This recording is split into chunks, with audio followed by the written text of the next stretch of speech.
The phone number, 1-800-544-9120, pseudoradio.cjb.net is the site. Text Bagel is the instant message if you want to be part of the show. We mentioned this last week. I want to just touch on it again. Chuck Radio is carrying us up in the Tri-State area. Not that you can't just log into E-Radio and pick us up, but it's cool that Chuck Radio is helping us out. I helped him out with a couple of things, so big ups to Chuck Radio. ChuckRadio.com is the site. I don't know if there's anything on there. If not, it's coming soon. Or you can just instant message Chuck at Chuck1938. Why that name? I don't know, but that's what he picked, and he'll give you information. Hook you up with all the fact details for Chuck Radio and their programming during the week. So, thanks again to Chuck Radio. Sirius 206 XM 103 OP Radio. It's Erik Nagel. It starts now. You know what, Matt? What? I think the audience can wait while we finish this here. I mean, this food already. And this Bloody Mary is good. It's real good. Dude, this is going to be a good show crazy. tonight. That's what I'm Yummy. saying. 3 hours. It's we're celebrating Big Apple Barbecue, the big festival here in New York City. It's a good way to celebrate. Here on the It's Erik Nagel Show. That is me. 866-969-1969 is the phone number to be a part of the program tonight. And you are going to want to be a part of the program tonight because everyone who calls That's right. and gets through is going to win something tonight. We've got a lot to give away. Everybody? Every single person, Eric? Yes. Wow. Now, here's the catch. Oh, shit. There's a list here. You don't know what you're going to win. You're going to pick a number. Nice. And then what that number assigns to on the sheet is what you get.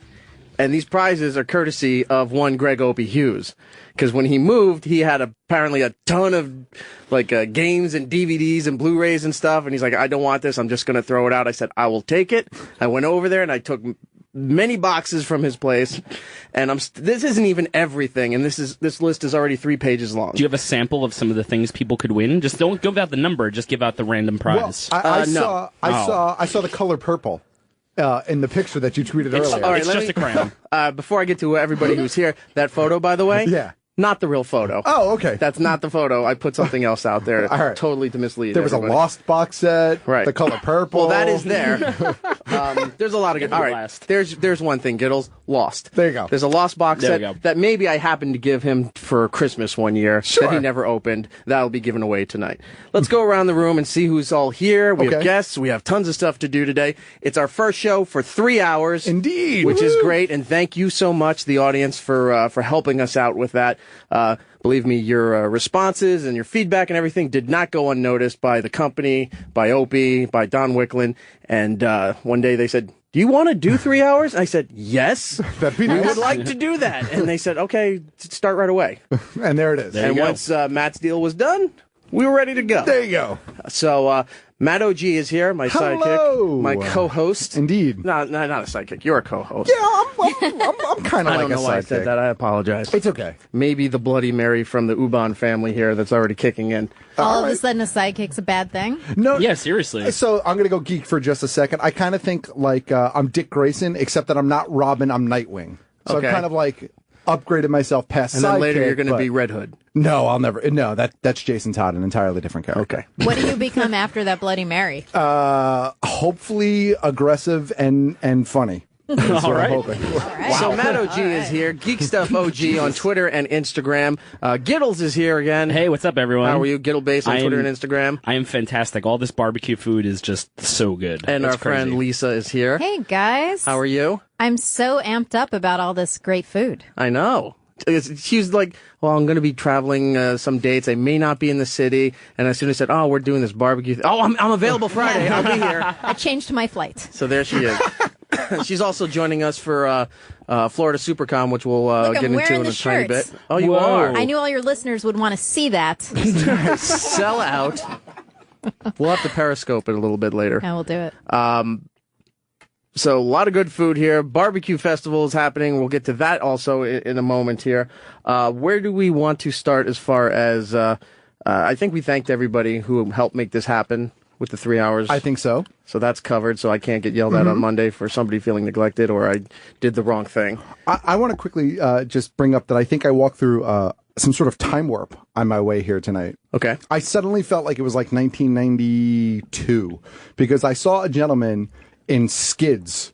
Nice. Walking in front of me, and not like the old pants. The old pants, and they were legit. Like he had the skids tag on the back with pocket, the yellow street sign on the back. with the yellow street sign, and they still make looked, skids. Well, they looked really clean and new. So either he is really meticulous about his skids, Or is Brendan Fraser in that time travel movie? There you go. Who was Or living in a someone's bunker? bringing him back. So how old was this guy? Is he like possible just hipster, like wearing it to be ironic, or I homeless suppose, and found it in the garbage? No, he definitely was not homeless. Okay. He definitely was not. He looked like he was definitely not Did homeless. you look at his face or only his pants? Well, the pants were really so mesmerizing. I'm not going to lie. It's really all I could focus on. No, he was probably in his like mid 20s, I would say, early 30s. So not quite old enough to actually have them from the 90s himself. Maybe he got them from somebody, or maybe they're making skids again. I don't know. Maybe he owns skids and just had tons of these in his garage, and he's like, "Look, I gotta wear this stuff." I don't know. It was very trippy though. I felt like I was in the Freehold Raceway Mall, like circa 1992. Like George Costanza's dad when he had all the boxes of raincoats. That's right. Exactly. He's gonna walk around, somebody's gonna see it and wants to pay top dollar now for some skids. And exactly. And try to find some retro Z Cavariccis while you're at it. That's what I That's was what you just going to say. Like, when are they coming back? That's probably next, I right? actually heard, I want to say it was 4 or 5 months ago, that they were actually trying to make some sort of comeback. I heard that they were yeah. trying to do that with like Jenko jeans and like the Jenko other did like come wide back. leg ones. Yeah. Jenko did come back. I know they started making them again. I don't know if it was like a limited release or not, but these are things we don't need to come back is really what I'm getting at. Do you remember the old commercials for Z Cavaricci? It was some opera singer. Like you would see some douchebags modeling the pants, and then at the end, the opera singer was singing. She would go Z Cavaricci at the end, and I'm like, "What? This is about pants." It was ridiculous, and you had to know the specific cuff, because if you didn't cuff them right, well, then you might as well not wear them at all. Yeah, Do you I remember that? It was It was that like pants fold etiquette. over and then like roll up thing. I remember that in 6th grade, and then by 7th grade, it was gone. Yeah, They were. I don't get the whole. And I did it. I'm sure there's photos that I have somewhere of me with the dumb jeans folded up because everyone did it. But it was a girl thing, but guys were doing it too. Guys were doing it. But guys then looked ridiculous, so they stopped doing it, but girls kept doing it. They could do it now and it would be okay. Nobody's going to tell a hot-looking girl, you really can't fold your pants. Nice skids. Yeah. You know? My jeans are folded There right you now, go. guys. I don't know. Good on you. Yeah. I will say that I never wore Cavariccis. I'm proud to say that. I did wear skids, lots of skids, because really, essentially, they were pajama pants, and it was you were Parachute allowed pants. to wear them. No, they were like flannel. Yeah. They were? Yeah. So Like like flannelly. it really was wearing pajama pants to school was really, and you got away with it because they were legit. They weren't sold as pajama pants. They were sold as. I never had, I guess, designer clothing like that growing up. I'm sorry. Why? I'm sorry you did. Okay. Ouch. No, mine either had some kind of Faded Glory logo, or right. maybe it said Bagosh somewhere on the pants, faded. We There you Bugle go. Boys, yes, and Wrangler. You have a bum Wrangler? equipment. Bum equipment. Oh, There you go. jeez. What about the hypercolor? You put your hand on and leave the handprint? I never had the hypercolor shirt. I was always Yes. fascinated by that, but I never had one. I had the only- Freezy Freakies. I had the Freezy Freakies. Yeah. that would do that in the cold, but that hypercolor shirt had to have been swamped with lawsuits, because if a girl's wearing that, every guy's putting their hand on Yes. these girls. I'm just seeing if the color I just works. want to see if the color works. Right here. Yeah. yeah, it's like, shit, my face is turning red. Just grab my boob, and then you just see this like pink hand on an orange shirt cupping the breast. Fantastic. Ah, memories. High Maybe school those memories. should come back, not skids. Hypercolor. Let's make it happen. So- Well, I'll dig one up Or from just our hypercolor thrift skids. store and wear it next week. And the last we saw Giddles, you left early last week because you were heading down to Philly for a family thing. Yeah, just went to Philly for the weekend, family little getaway, and never really spent so much time there, so went there to hang out, and it was kind of cool. I never knew you had family in Philadelphia. I don't. We just went to get away from them. Oh, okay. Sort of escape family. I saw you posted photos on your Facebook that you went to that penitentiary. Yeah, I went to the Eastern State Penitentiary, and it was pretty sweet. Steve Buscemi does an audio tour for it, so it's kind of cool listening to him be like, some say this prison's haunted. I don't know if it is. And, like, that's basically the whole tour. And as It's he's great. trying to finish the tour, something kills him. And Yeah. then you're stuck in this dark corridor somewhere. Like, where do I go next? All I can picture is Phil Hartman giving the tour in So I Married an Axe Murderer, Oh, right? yeah. Was that in the beginning of that movie? Well, it's funny because we went to the Muter Museum first. I don't know if you guys know what the Muter Museum is, but it's a medical museum in Philly, and it's just kind of like lots of weird medical anomalies. So, like, after being there for like an hour and a half, my sister's like, all right, I think I've seen enough fetuses in jars. Can we go somewhere else? I'm like, yeah, let's go to the prison. So it was just like, it was a fun little, Philly weekend. It's kind of cool. Did you get that feeling when you walked around somewhere that it was haunted? No. Like there was a lot of those the electric room where they kill a lot of people way back in the day. With the electric chairs and stuff like that. Did you didn't feel anything? Because a lot of people, when they go to these old prisons or castles that used to have like torture chambers and stuff like that, everyone says, I swear I felt something, or the hair on their arms and their necks went up, and you felt nothing. Nah, I didn't. None of that. I mean, there was the one hall where they're like, oh, this is really haunted, it could be, and the creepiest thing there was just dripping water, and it was like, Kiddos walking around like, they really need to paint this place. Yeah, seriously. I think my apartment's haunted too. Then. Well, it was funny because we were there and we're like, oh, imagine breaking out of a jail, and then like we got out of the prison 2 minutes, like 2 escaped convicts from New York City. We're like, oh shit, like 2 people escaped the jail while we were in a jail. Wasn't your jail, Gil. It was not. Stop trying to make yourself into the story. But it was prison food weekend while I was there, so I got to try all the different Nutriloafs that they feed the prisoners. What You're is that? such a foodie. Yeah, that's how much of a foodie I am. I was eating prison food over the weekend. What's Nutriloafs? It's just like a bunch of shit that you can put together that is edible so that people don't die. It's mashing something until it forms some kind of bread. It's really weird. Like, I was there and they're like, oh, this one is cornmeal, orange juice, raisins, and nuts. And that's it. And it's just like they make a loaf out of it and they just put it in a cup and you try it. And they said it was like punishment for people who were really bad. You have to eat that for like a month straight. When you're leaving gross. the prison, is it in the gift shop like, the space ice cream when you're leaving the museum? I wish. There was like Buy some Nutriloaf, take it home. There was comment cards though, and I said I've paid a lot more money for worse. So, but it was kind of cool. I'd go back. I had a lot of fun. Had some cheesesteaks. Of course. Because, that's what and you everybody do. tells you what cheesesteak place is the best and what place is the worst, and they're all right and they're all wrong. Yeah, they all taste the same. Right. Well, It's I wouldn't cheese go whiz that and far, steak. but It's pretty good. Every I'm now gonna and get then- beat up. I don't care. Beat me up. Take it. They all taste like cheese whiz. The only time I went seeking cheesesteaks was that one area where there's Geno's and I think it's Pat's right across the street, because the streets make that triangle like they do on Broadway here in Manhattan. And I only went because, oh yeah, this was in the Boys to Men video. Yeah, they went to Geno's in the Boys to Men video, I believe. Right? I was just, location hunting, not really trying the food. Yeah. But of course I tried the food. As I ordered my cheesesteak, they had on this huge can opener, this big, I would say like war supply tub of, I guess it's cheese whiz. Yeah. And then just this huge thing's peeling it open, they dump it into a vat, and then all of a sudden they're just using a pump press. Yeah. Out of those two places, I'm a Pat's guy if I had to pick out of those two. I like Pat's better than Geno's. Picking sides. I have to pick sides. I asked my friends who were from Philly, and they sent me this place called Steve's, like Prince of Cheesesteaks or something like that. And yeah, and they had everything with like the spoon. Yeah, it was pretty good. Nice. There's a place right by St. Joe's University, because my sister went there, that I used to go to all the time. And St. Joe of the school bus? Yes. The Marcy Playground song? Indeed. Yes. No, not at all. But I can't think of the name of it off the top of my head. But their cheesesteaks actually, I think, were better than Pat's and Geno's. So, but I mean, those are the two places that everybody knows. It's kind of the rivalry. Yeah. Well, everyone always says, no, you got to go to the place. There's a place inside the Gallery Mall there that has the best place. Or There's a place this on old South Street. That's, I felt like every place there had a cheesesteak. I didn't go to one restaurant that didn't have a cheesesteak. The Chinese food place had a cheesesteak. Like, we got a cheesesteak too. While you were down there, did you go to the other corner of 8th and Walnut and say hi to Steven Singer? I did not. Good on you. Next time you got to go there. I was gonna run the Rocky Steps, but then it started downpouring, and I was lazy. You and everybody else. I ate a pretzel instead. It was. You remember that documentary about the Golden Gate Bridge where they had the camera going, right, and watching all the people jumping with the time elapse? They do that same thing in Philly where they just make fun of every asshole tourist running up those library steps. I hope so. Wasn't it last year where some guys were doing the stairs and Sylvester Stallone was actually in Philly and like ran the stairs with them? And I don't think they knew until they were at the top, and then they took a photo with them. Yeah. And then they That's looked at that kinda cool. photo and they're That's like, kinda cool. I'm not sure if that's him either.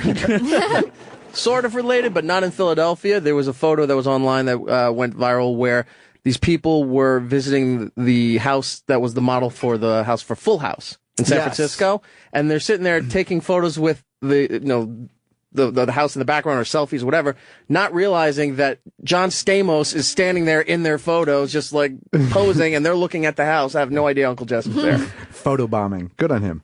Yeah. Lisa, how are you? What's up? I'm so excited about this food. Okay, I see won't that. eat while you're Gotta talking put to it me. down for a little bit. Okay. Have a little bit of Little class. Come on, class. I was going to say restraint, but that's okay. How have you been? I've been great. I last week I opened for Michael Ian Black down in Fort Lauderdale. So that's why How was that? I wasn't here.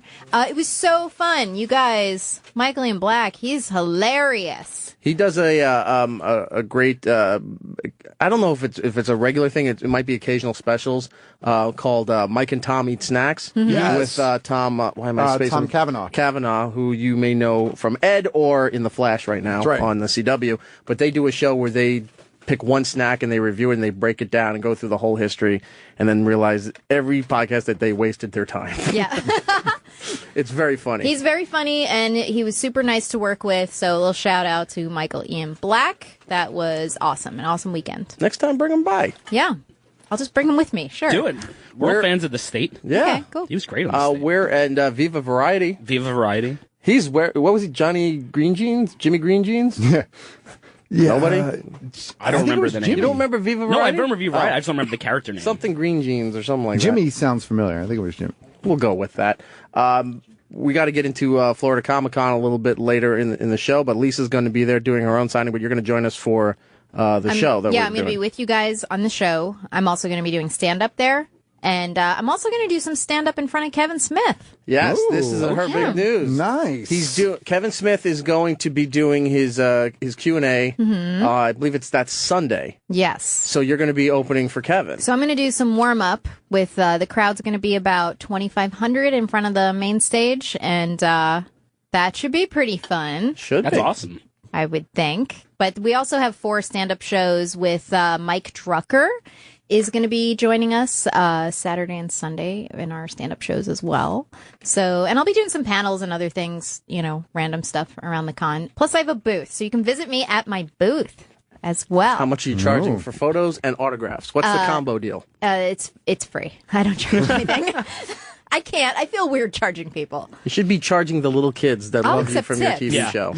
Just put out a little hat, maybe. Yeah, no, I'm going to sell like some T-shirts or Yeah. something. So if people really want to give me money, I do not turn it down. No, They no. can totally do that. We're So putting give a- Lisa money is what We're you going said. to put a tip jar down. Please give me money. A little bit later in the program, our buddy Brian Shay will be calling in from Game Informer. Nice. He's going to talk to us about all the new stuff that's going on in the world of gaming. Plus, he's going to give us a preview. He's heading out to E3 next week Yeah, in there is Vegas. a ton of games that are going to be discussed or previewed at E3. It's insanity. So There's he's definitely gonna- a few I want to ask him about. He'll give us updates. Plus, if you want to call in and ask him questions and everything, the guy is an expert on all this stuff. He could probably answer anything that you may be wondering about. What else do we have? Jeanette McCurdy Yes. will be on the show later. You may remember her from the Nickelodeon show iCarly. She has a new show now called Between, which is they signed a weird deal with this.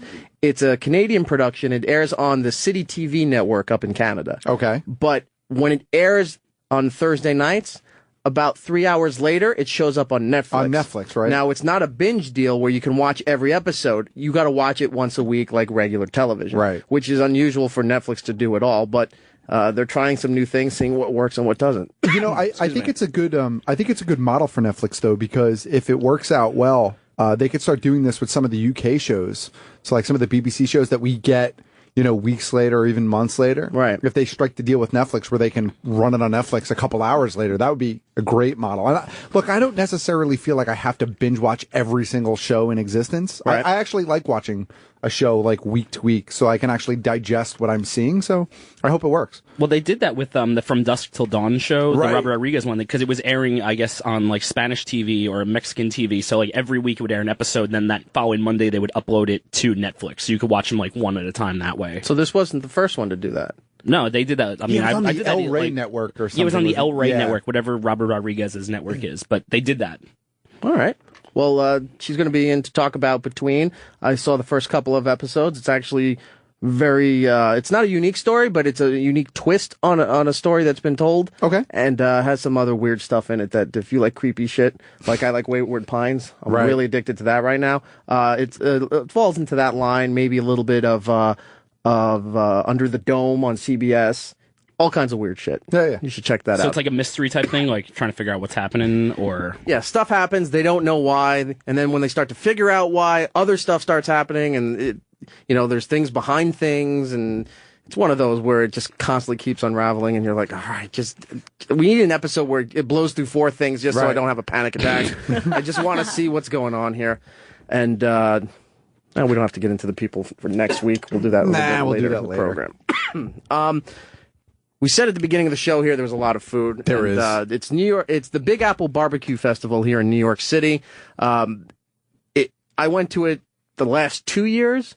Last year was amazing. I was with Roland, and at one point I forgot. Is Roland in here? There is. Which booth were we at where they asked you to help take the pig and throw it on the grill? That was Pat Martin. That was Pat Martin? They go, oh, Roland, come over here. So he walks over, and they have this huge grill that looks almost like a train, right? And they have this big cardboard box that they put down, and there's like 6 guys carrying this thing, and then they rip it open. Plain cardboard box, dead skinned pig. Nice. So they're like, oh, Roland, just, grab a hoof and throw it up there. And Roland's just like, like he's helping, but he's just like, panic and fear in his face because 1, he doesn't want to drop it. 2, the dead animal is creeping him out. But then when we said you get to have some of this later, a big smile on his face and all was good. Then he was all for it. So that's the best way to eat pig too, like that, like just grilled like that. Right out of the awesome. box. Right out of the box. Yeah. I do that like SpaghettiOs right out of the can. So this festival is a big deal, and the people that show up for this are not just like some guy who it's like I do beer can chicken in my backyard. Right. These are professional pitmasters that come in, and it's a way to show their product, flaunt what they do. It's a big pissing contest between everybody, but it's great to watch because they're all friends, but they all shit on each other at the same time. So they're doing their pork, they're doing everything, and they're talking to the guy who has the booth next to them, and they've known each other for years and shaking hands and stuff. And then people want, oh, you don't want that. They threw that on the floor, and I'm like, what? Jesus! But it was a good time to if you can get to one of these things. They're all around the country, and I'm big with the food. Roland's big with the food, and when we told Matt and Giddles, they were big with the food. Of course. So why wouldn't we have it on barbecue? Here? Because not only is it just we're eating and stuff like that, but they got tips and stuff, and you should definitely try some of these products as we go through them here. And the phones are actually lit up too with a couple of questions. So can we start with let's start with with Dave and Heath from Ubon. If we can get you, can we just swap you, Dave? Right, go over there on that mic if you could. Hey guys, how are you? Hey, what's up? What's going on? Of course, that didn't. There we go. Try that one there. How you guys doing? Doing great. Doing Good. awesome. Dave was one of the guys that's always been so nice to us. Not just for Roland and me. They brought stuff up for Opie and Anthony and various other projects there. They make some great sauce. Their Bloody Mary mix, which we're all enjoying here, is fantastic, and I understand you've gotten more distribution now for some of this stuff. Yeah, man, we've actually cracked Florida with distribution for food service, and we've got distribution here in New York City now with AFI, and Woco, and just really exciting to see this thing actually blossom and people start really digging it. If you can't get your product into certain states, can you ship to those states, like mail service or something like that, or is that still a problem too? www.ubons.net.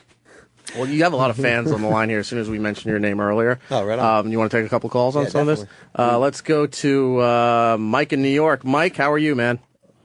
Good, how are you? Good. You're on with the guys from Ubon. Hey, guys, how are you? Thanks for taking my call. Lisa, hold on a second. There's no headphones over there. Just lend those over there. Okay, there you go. Start again, Mike. I apologize. Hey, thanks for taking my call. Hey, Mike, how you doing? What's happening, Mike? Good. Hey, look, I saw you guys rubbing butts earlier today down in the park. See? Then we started cooking, yeah.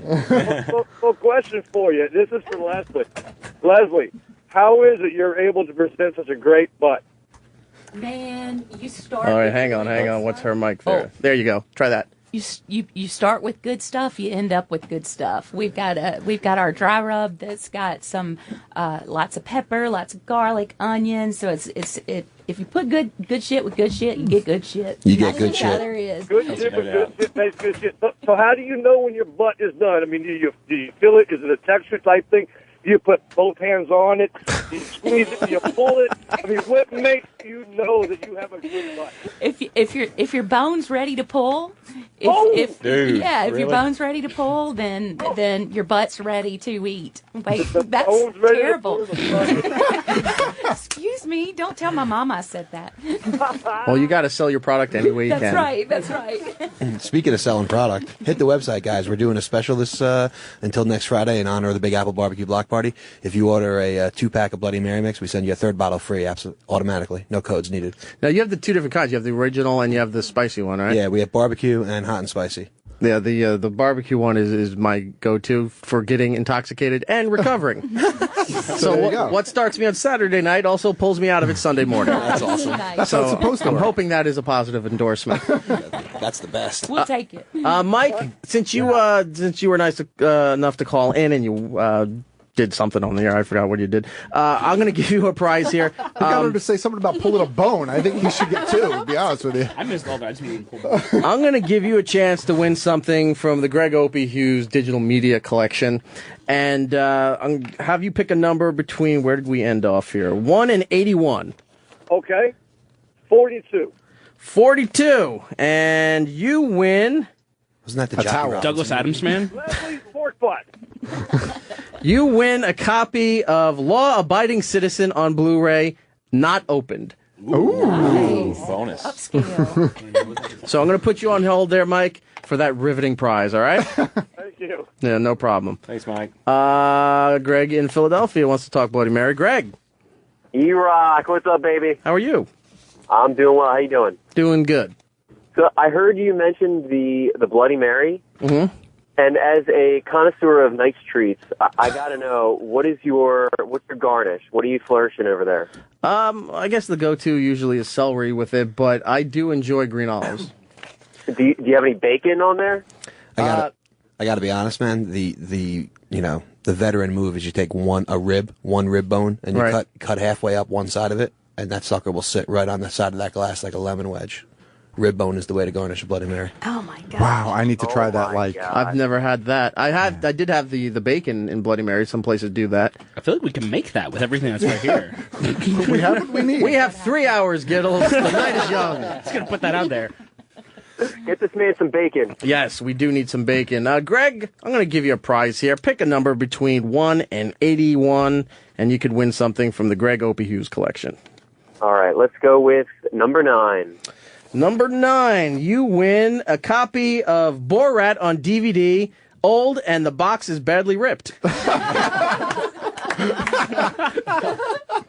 Very nice. All right. Nice. Well done, sir. I'm going to put you on hold. What a player. Lewis, if you can hear me back there, just write down the prize number. You don't actually have to write down what they won. Just get their information and the number, and we'll take care of them as we go along here. A lot of people just want to win stuff. Do we just put them on to win stuff, or do they actually got to contribute? I think they have Well, to you said contribute anybody something. that calls, but you didn't really set up criteria. Okay, amendment. You got to contribute to the show here. All right. All right. Meaningfully? No, just in other than I want to win some of Opie's old stuff. Compliments will get you everywhere and make good promos. Excuse me, this cough is not going away. Please so don't die on I us. think Yeah, I'm please don't dying die, soon. Drink more Bloody Mary. That'll Bloody cure Mary will everything. definitely- You need the vitamin C in there. Should gargle with it. You guys were talking about dry rub. Do you guys sell a dry rub, or is it just your own recipe that when you're making your food? It's an in-house recipe that we haven't brought to market at this point. But I don't know, Leslie, you guys always talk about taking it out. You want to share it with the world or what? Is that another sexual innuendo? Y'all, Everything my mama's listening. No, I would love to share it with the world. It's rub is one of the most important parts about getting your meat just right. Right. And so what we've got is just a great combo. And so yeah, I'd love for people to be able to try it. When you guys are putting out products like your sauce and your Bloody Mary and everything, it's you're pretty much revealing how you make everything. Definitely. How do you put all your stuff out and still compete with everybody knowing what your recipes are? It's kind of like my grandmother makes a pecan pie, and it doesn't matter what oven she's using. It's a great pecan pie. It's just time, it's temperature, and it's experience. And my dad will teach anybody that comes along. And of course, we've got this trick or that trick, but we want for people to have good barbecue, and so we want to teach them our methods and using our products. as an Italian, I grew up making our own gravy on Sundays, and my Sauce. dad. It's called sauce. It's called gravy. My Gravy? dad taught me how to make it on Sunday. Right, he taught me his exact method, his recipe down to the. Did he add sugar? Yeah, of course, a little bit, just a little. Just a little bit. My mom added a lot of wine, Same thing, pure sugar. but she wasn't Italian. But if we make it next to each other, right, pot for pot, right next to each other, they're not the same. So somehow something about it is just a little bit different. So even by putting your recipe out there, no one's going to be able to replicate it the same way that you guys do it. I mean, that's exactly it. It's made with love. That's it. That's the secret ingredient. It is. And the secret recipe? Cough syrup. Yes. Crusty brand. I'll tell you, down in Mississippi, I wouldn't have believed if I didn't see it, because real quick, so I'm David Rosen, and I met the Ubons family at the Big Apple Barbecue Block Party 10 years ago, and I was eating my sandwich wrong. And literally, I'm eating my sandwich, and I go, "Oh, this is the best sandwich I've had all day." And they're like, "Well, you're eating it all wrong." I'm like, "What does that even? How does one?" I love it when you do our voice. My southern accent, shit.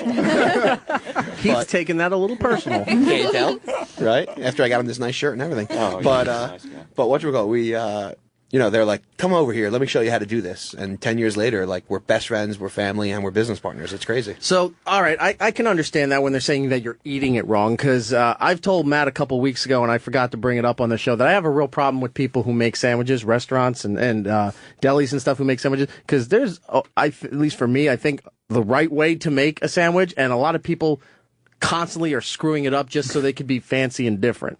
Like when you're putting the meat at the top and the lettuce is at the bottom and the condiments are in the middle, it's just everything's falling apart. There's no rhyme or reason or scale to what you're doing. It's very frustrating. You want to throw it back and go, make it better, but you can't because there's a line. You need to draw a diagram for them and show them exactly the stacking order. I'm going to go over there with a napkin and a pen and go, make this. Eric's OCD sandwich show. I have a thing where cheese and mustard have to touch. You can't put mayonnaise and cheese together. It's Yes, you just can. wrong. It's delicious. No, that's But you can do it on the bottom. The mayonnaise needs to touch the lettuce and tomato, but the mustard and the cheese need to touch. So You need a charge.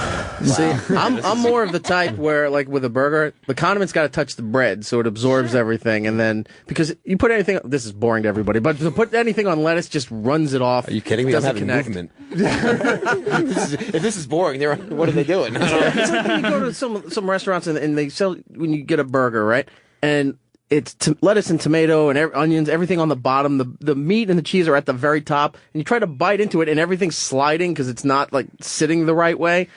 But this is the way fancy people do it. But I'm not fancy. Yeah. No, that's when you throw it back on the plate How and do you eat it with your demand hands? the server come over and say, this is wrong. Whoever gets it into my face the fastest. That's the method I use to eat it. Like that's he how I uses eat. a funnel. Yeah, I'm just like, So I eat like a duck. it and, yeah. He likes the trough method of consumption. You guys are having Pat Martin on later, right? Maybe? I think so. I think he's supposed to be in here. So- They're running a little behind because of traffic and everything. Well, and if Pat makes it here, I'd definitely ask him about ordering a pulled pork sandwich at his restaurant without coleslaw on it. without it, Yeah. does he refuse to serve it to you? Yeah, I think he throws you out of the state. Good man. Is he like the Good slaw man. Nazi? He's the slaw Nazi. Oh man. And that's what I was doing He wrong. says nothing, That's and then what you're doing all of a wrong, sudden no coleslaw slaw. just hits you in the face, and then they say no soup for you. Yeah, they ask you to leave the restaurant. I'm still wondering how you were eating your sandwich wrong. Like, were you putting it in your armpit? Like, How are you doing it? I want to know how. I understand like how to make the sandwiches South wrong, Park but how do method. you eat it wrong? That's what I was I was eating a pulled pork sandwich without the coleslaw on it. Oh, okay. Gotcha. And when you're in the deep south down there, That's you have to put your unacceptable. coleslaw on top of the pulled pork and then the sauce on top of the I whole think what thing. she was saying Okay, was got if we made the sandwich for you, how were you eating it wrong? The slaw was served on the side. It was on the side. Like diners do. The slaw and pickles wrapped in aluminum foil. In that little like rinse cup that the dentist gives you like for coleslaw. It's like, come on, what is this? Swish expected me to use coleslaw my around in your fingers. mouth. This is another who cares question, but this is for me. We all care. Vinegar or mayo for the coleslaw? I mean, me personally, I like vinegar, but barbecue princess. Yeah, we're kind of a sweet mayo vinegar kind of combination. Yeah, I like love sweet and you. tart. Yeah, I want That both is the of way them. to do it. That's the way to do it. Yeah. Because I know barbecue, around at least around the United States, very regional. As far as sure. the sauces and the techniques and what have you. So everybody does it different. So I just got to ask. Well, First, this- I am really hungry. I had You not gotta do made a a plate combo. while everyone else here has been nicely fed. Mississippi barbecue gets overlooked, man. And that's crazy talking. It's crazy for Mississippi barbecue to get overlooked. It doesn't even get like its own classification. People like try to lump it in with Memphis, or they try to lump it in with somewhere else. Kansas City. It's its own thing, man. Yeah, it's really cool because this weekend at the Big Apple Barbecue, there's Memphis Barbecue Company, which is technically in Mississippi, and the Shed from Mississippi, and then us, Ubons Barbecue. So we're kind of stacking the deck a little heavy. So, everybody's going to get to try some. I mean, I'll toot their horn for them. You've got like 15 or I don't know what the number is, but 15 or 16 of the best pitmasters from all over the country around Madison Square Park right now, like prepping their meat and cooking their barbecue, and 3 of them are from Mississippi. What's up with that? So what makes Mississippi style unique?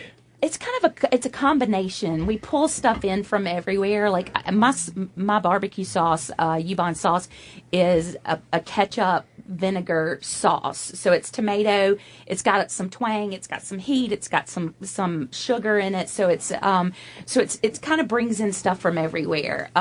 We don't use liquid smoke. Liquid smoke is like the devil. It's the devil. Use liquid smoke. Everything tastes like burnt. It does. Well, it just messes your Plus, whole it gives you the palate runs, up. totally. Liquid smoke is like when you use high fructose corn syrup instead of real cane sugar. Right.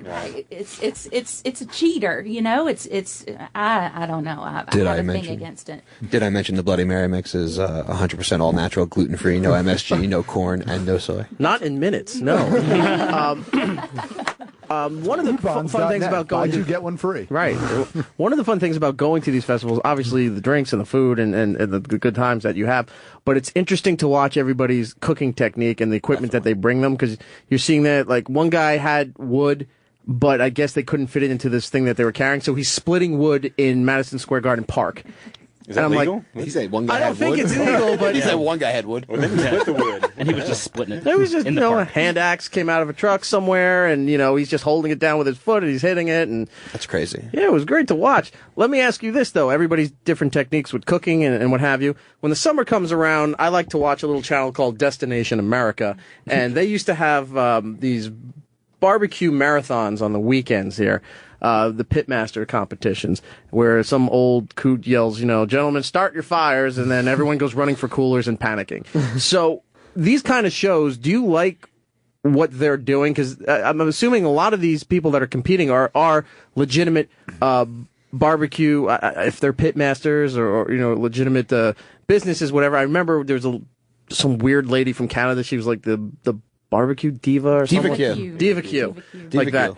Are these respected people, or are these just people that jumped on? For sure. They are? I'll stand up for Diva Q is cool. Daddy and I did one of those shows. We did one of the Pitmasters a few years back, and it was very different from competition barbecue. You find out at the last minute, here it is, and with barbecue, everything, you got to have your smokers closed, your temperature just right, and opening and closing the doors, change the temperature for camera work and that kind of thing. So, but the people that are there are legit. These are the people that are doing it not just at home, but doing it on the competition circuit. Like Diva Q, she cooks almost every weekend competitively. Daddy and I cooked competitively since '89, so it's not just some schmuck off the street. Right. It's people who know what they're doing. Okay, well I get the concept of the competitions, because that's how when you don't have the money to advertise nationally, you do go region to region, carnivals and festivals and things like that, and it gives people a chance to try your goods and sell stuff and broaden your name recognition. But doing it in that style seems to be legitimate because all of you guys have to do it and want to do it. But when you put it on television, does it seem to cheapen what you guys do? Like it kind of I feel like mocks your industry a little bit? I feel like we've kind of gone glossy since I was 17 when I went to my first barbecue competition, and I'm considerably older than that now. And when we used to do it, it was old guys with a smoker and wood and charcoal, and that was it. And now people are plugging in their smokers, and they're using these gravity-fed things and all this fancy stuff, and it has definitely glossed it over. I mean, when we started, it was like high school football in Texas, and now it's like the NFL. Tell them what you and Gary cooked on in the beginning. in the beginning we had an old freezer that was a ceramic freezer, and it had we cut off a hot water heater, and that was our fire bucket that went in the bottom, and it cooked at 220 degrees all night, and then we moved it to another station where it cooked at 350 or 400 for a little while. And so we had this huge process. And what we do now, we've got a backwoods smoker, which is a commercially made smoker, but we don't use the barbecue guru. We don't use any. I mean, it's an old guy, my dad, putting charcoal in a grill just like you would have found 25, 30 years ago, or maybe even further back than that. Doing the makeshift grill, it was like MacGyver Q. Oh, yeah, man, and that thing, it was a sweet thing. I've got it. We had an accident with it, and it split open. The metal part split open, and so it died, an untimely death. It was called Big Mama, and I've got Big Mama sitting right next to the side of my restaurant, and I've told my daddy that I'm saving it so that we're just going to use that to bury him in one day. We're just going to use the old smoker as It's going to be so heavy. Yeah, it's going to be really heavy. It's going to be so heavy. Well, I hope you properly sealed the door because children could get into it. That's true. If anybody remembers a certain Punky Brewster episode from the 80s when Cherry went missing during a game of hide and seek and passed out in a fridge. Became a national nightmare. You got to remember, these guys are real rednecks. Like, they had people breaking into their restaurant through. They use old fridges as toboggans. Gary had people breaking into his restaurant. So one of the wood beams right below the screen, he took glass jars and broke them up and glued the broken glass to the top of the wood beam. It's a redneck. That's fantastic. And then he put flames on it. Redneck fence. Go ahead, reach up there and try to pull yourself over. Nobody tries to break in anymore. If you want to go back to the phones here, going to, I guess, would be considered a big barbecue area in Syracuse with Dinosaur Barbecue up there. Jessica, how are you?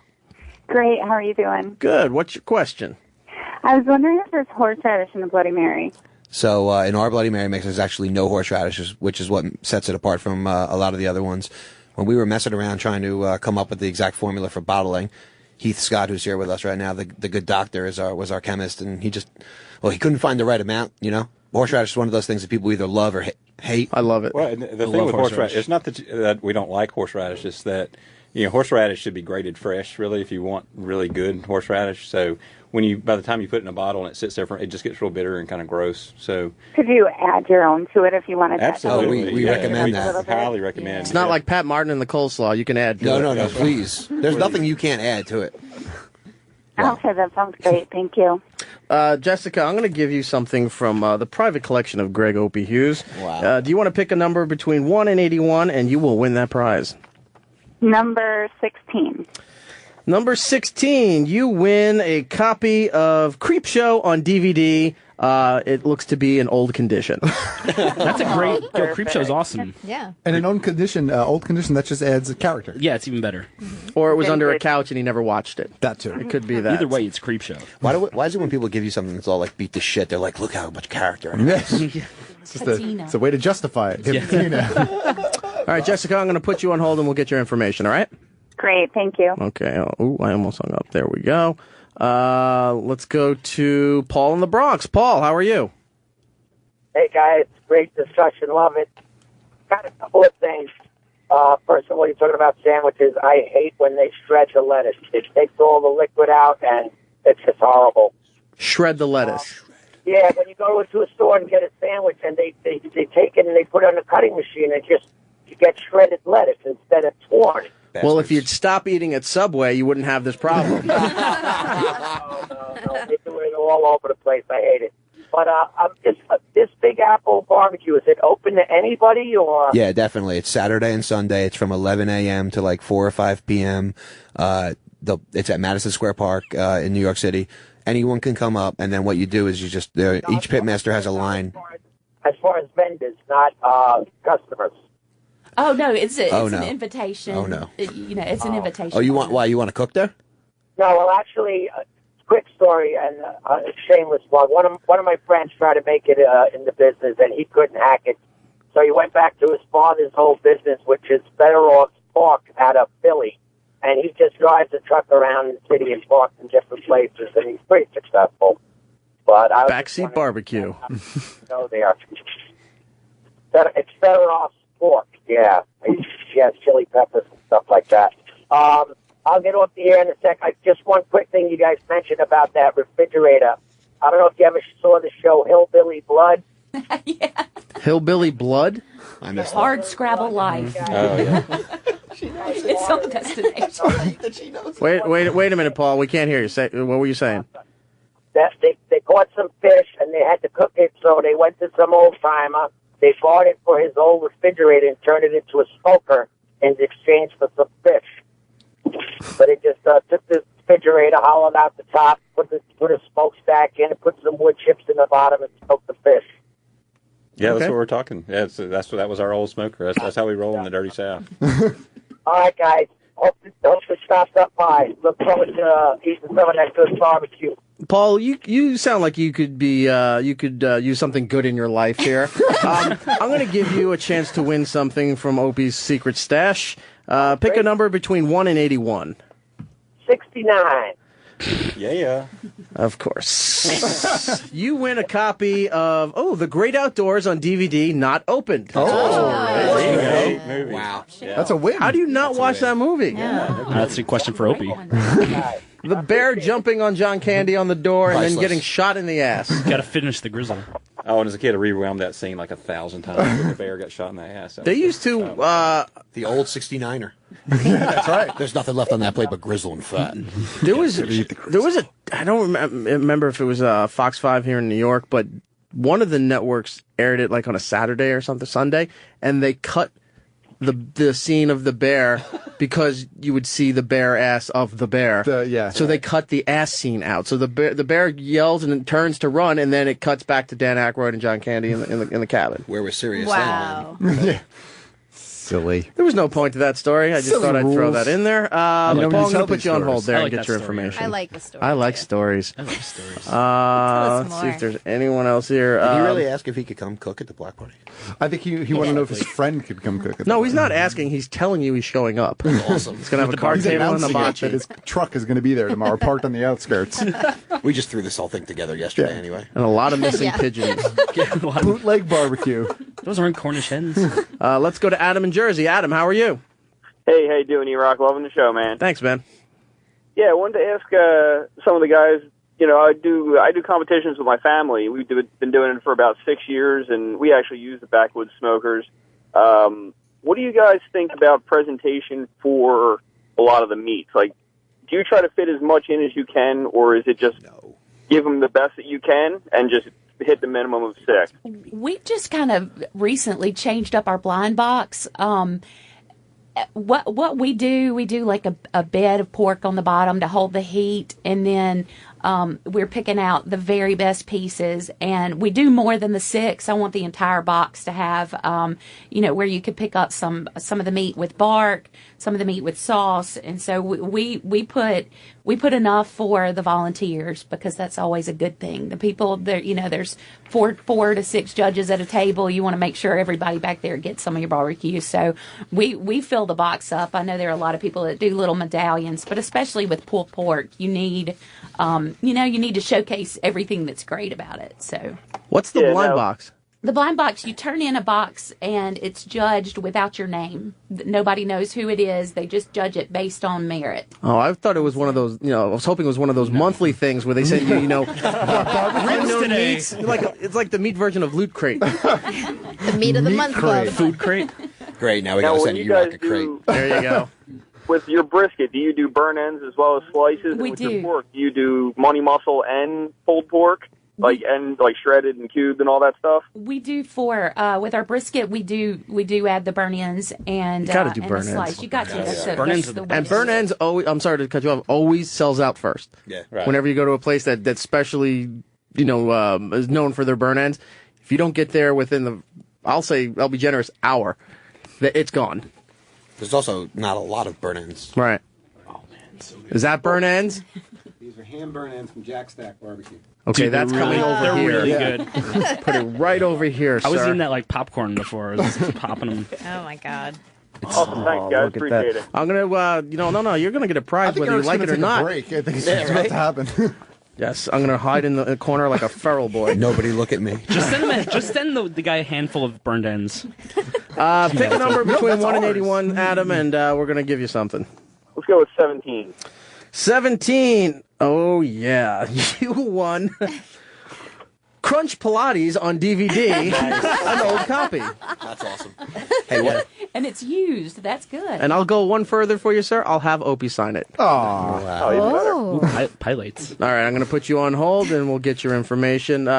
Lewis, we're going to take a break in a second here because we still have to talk to Ken from I can never get the last part right. Foodie Direct, and then we have Brian Shay a little bit later in the program to talk about E3 and video games and all that kind of stuff. Ubon guys, thank you so much, Dave, Heath. Thanks for having us. Princess. Thank you. That's awesome. Thank you. It's Ubons. Ubons. It was her grandfather's name. Yeah. I think I knew that. I was happy because about a year. I knew that. About a year ago, you guys got into Fairway. Yeah. So now, when I'm out and not having to, call Dave and go, "See, I need another bottle," I can actually go and purchase it for myself. You want to hear some bullshit? Fairway dropped it. What? Yep, Fairway dropped it. It's in D'Agostino's, Gristedes, ShopRite, Wegmans, King's. Where did they do that? Roche Brothers up in Boston area, Central Market in Texas. Zabar's, right. It's in, definitely Zabar's was the first place to bring he us said in. ShopRite, so I can go to ShopRite. I'm good. All right. ShopRite's a There's great spot. plenty of Wegmans. ShopRites throughout the tri-state area. There are. But yeah, Fairway, their specialty buyer changed, and they were like, "Yeah, we're just going to drop that," and not even like a phone call. Were you not specialty enough? I don't know what the fuck that problem Yeah, was. we were too special. They couldn't handle it. It's too good. All right. Where's the plugs for it? Let's get everything out here. Keep calling these guys and ordering more sauce every week. Ubons.net, ubons.net, ubons barbecue on Twitter, and they'll be part of the Big Apple Barbecue Festival going on here in Manhattan. Yo, Eric. And order their stuff. I will say this to everyone who's going to be at the block party tomorrow, and this goes for everyone. Like, talk to the barbecue people. Like, you're not at the zoo. Don't bang on the glass, but like, come over and like ask them questions about. They love talking about barbecue. Like, ask them questions about how they cook, or anytime you're at a contest, anytime you're anywhere and there are barbecue people there, like that's what you do. Talk to them about barbecue, and they'll bring you in. Yeah, the first year we cooked up here, I was manning the smokers in the middle of the night, and I was really interested. It's 3 a.m. People are out walking their dogs and stuff, and they're coming up asking questions, and what are we doing there? Asking us about the cooking process, and so we've always loved coming to New York because New Yorkers they just love it, and we love coming up here, and it's our other home away from home. So How did I guess a lot of people would know this better than I would, but how does the Northeast fare to barbecue? Because everyone always thinks, Texas and North Carolina, Kansas City, Memphis as being the hubs for barbecue here. How does it fare as far as the Northeast? Most everybody up here is using a kind of a combination of styles.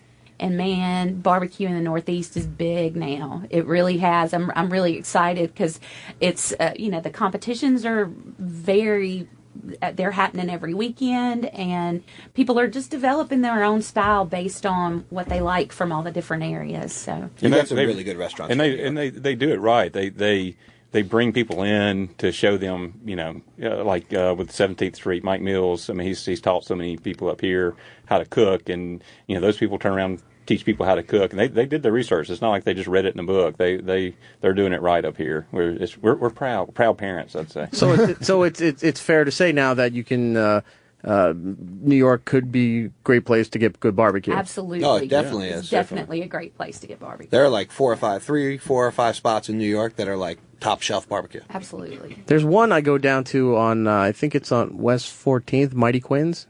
Mighty Quinn's is good. Yeah. They got good brisket. I've been there. It's good. Got to go to Hometown, though. Yeah, Red Hook. Who just said that? Hometown. I just said that. Hometown is Hometown's great. no joke. I'll plug Hometown. Where was that place? Billy Durney's doing great work. He's going to be at the block party. Yeah, Billy Durney. Yeah. Oh my God.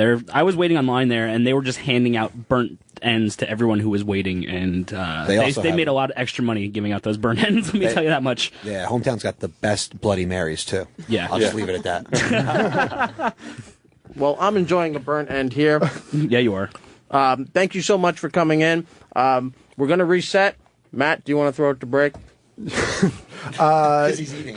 Tell them what we got coming up now. Sure. And when we come back, hopefully E-Rock will be fully digested on his bird ends. We have Brian Shay. I promise nothing. Brian Shay from GameInformer.com to talk a little bit about E3 and what we can expect in the video game world. All right. Yo, Eric, here's a case of Bloody Mary mix for you guys. Nice. All right. Lewis, let's go to break. Erik Nagel. You know, E-Rock? Well, he'll be right back. It's Erik Nagel. Erik Nagel. We're back. It's Erik Nagel. That is me. 866-969-1969 is the phone number. And if you're listening to us, we do appreciate it. Thank you so much. It's our first show doing 3 hours. Indeed. Woo-hoo. And I realized in 2 weeks we hit our 1 year anniversary. Yeah. But we're going to be down in Miami, Yes. Florida Supercon.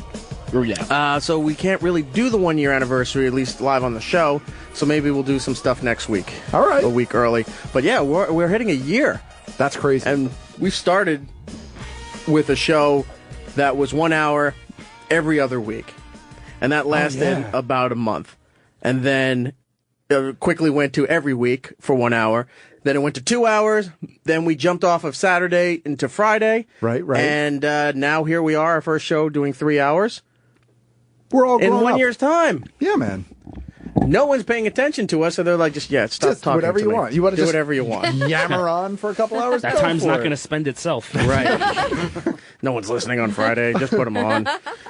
Thanks to, of course, Opie and Don Wicklin and everyone here at SiriusXM Absolutely. and you, the listeners, who have been very vocal about making this show 3 hours because we've always run out of time and don't touch about it. That would be rolling.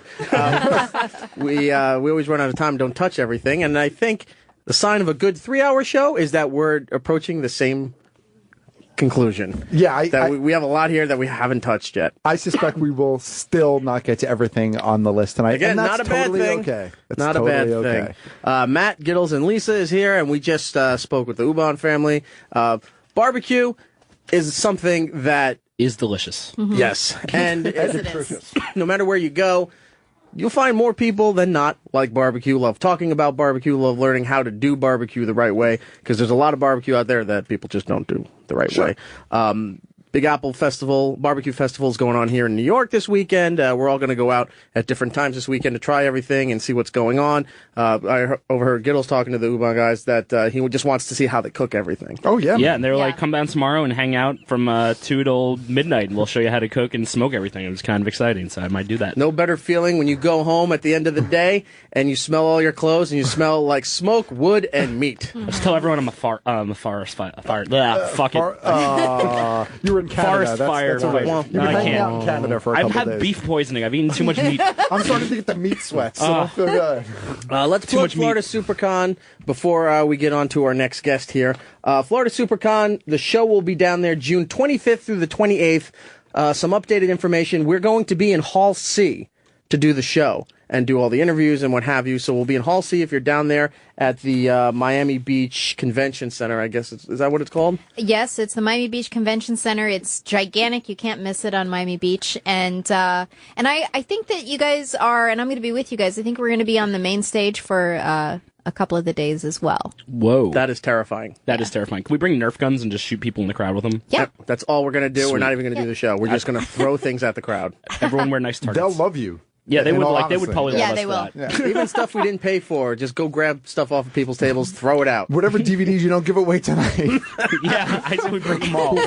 Oh, yeah. Like I mean, Robin Hood. you guys, I've done this con several times, and I got to tell you, what makes it so fun is just all the fans that come out are just, they're so nice, and they're so appreciative to have you there. So you're going to love it. I'm loving that we get to go down to Miami. That'll be fun. I really wish that I could go. I'm so jealous Where's that the I don't music? get to go. It's Yeah. not set up right Oh, now. crap. Yeah, I was like, I don't hear any Miami music. Sorry, the meat got in the way. There's meat on everything right now. As it should. There's so much meat in here. It's crazy. Well, My not heart for is long. kind of racing right now. Is Yeah. that? Am I okay? Sodium. While we're also down there, we're going to do a lot of interviews, and then the show is going to air, 26th. Okay. 7 p.m. is normal on the Opie Radio channel here. You'll hear the show from Miami. We'll send that back up to New York and hear all the goodness that's going on down there. We're going to talk to people. I don't want to give away exact names just in case, some people cancel or schedule changes. But from projects like Doctor Who, Star Wars, Star Trek, the WWE, I'll give one name away. All right. If you grew up in the 80s, you watched a movie called The Last Dragon. Of course. The Shogun of Harlem. That's right. Show enough. And it starred a gentleman whose character name was Bruce Leroy. Bruce Leroy, the Shogun of Harlem. We are going to talk to Bruce Leroy. Tamik, right? It's T something, right? T-A-I-M-A-K, Timek. Yeah. I've met him before. He's a really nice guy, actually. I'm really excited about that. He's a really, really nice dude. I think he owns a gym now, too, and he, trains people, but he's a really nice guy. Well, we're not talking about that. We're going to talk about Last Dragon. Do it. And where's his Funko Pop figure? Oh, yeah. I don't know if Funko's going to be down there, but they'll be at San Diego. They will be at San Diego. Which happens a couple weeks later, and we will be there. Yes, 2 weeks later, I think, it's San Diego. Right. 4th of July. July 8th through the 12th. Yeah. We'll be out in San Diego doing all that fun stuff. Nice. We're still getting the confirmations on that guest list. I'm not giving any of those away yet because we don't know, and some of the ones that we do know, too big to mention. I'm putting together a list for you of stuff to bring back for me. Don't worry. Well, then you better find me a UPS store because that is not going on the There's site. probably going to be one at the con. I'll tell you exactly where it is. It's a block and a half away. Been there, done that. We also got various voice artists are coming on the show, and several people from the WWE. Nice. They were nice enough to help out with this, so we'll talk to them. Surprises galore. That'll be on. It'll broadcast on June 26th, 7 p.m. on the East Coast, 4 p.m. on the West. So if you're down in Miami or going to head down to Florida or something like that, come down, see us at the Miami Beach Convention Center. We'll be in Hall C doing the show. Fantastic.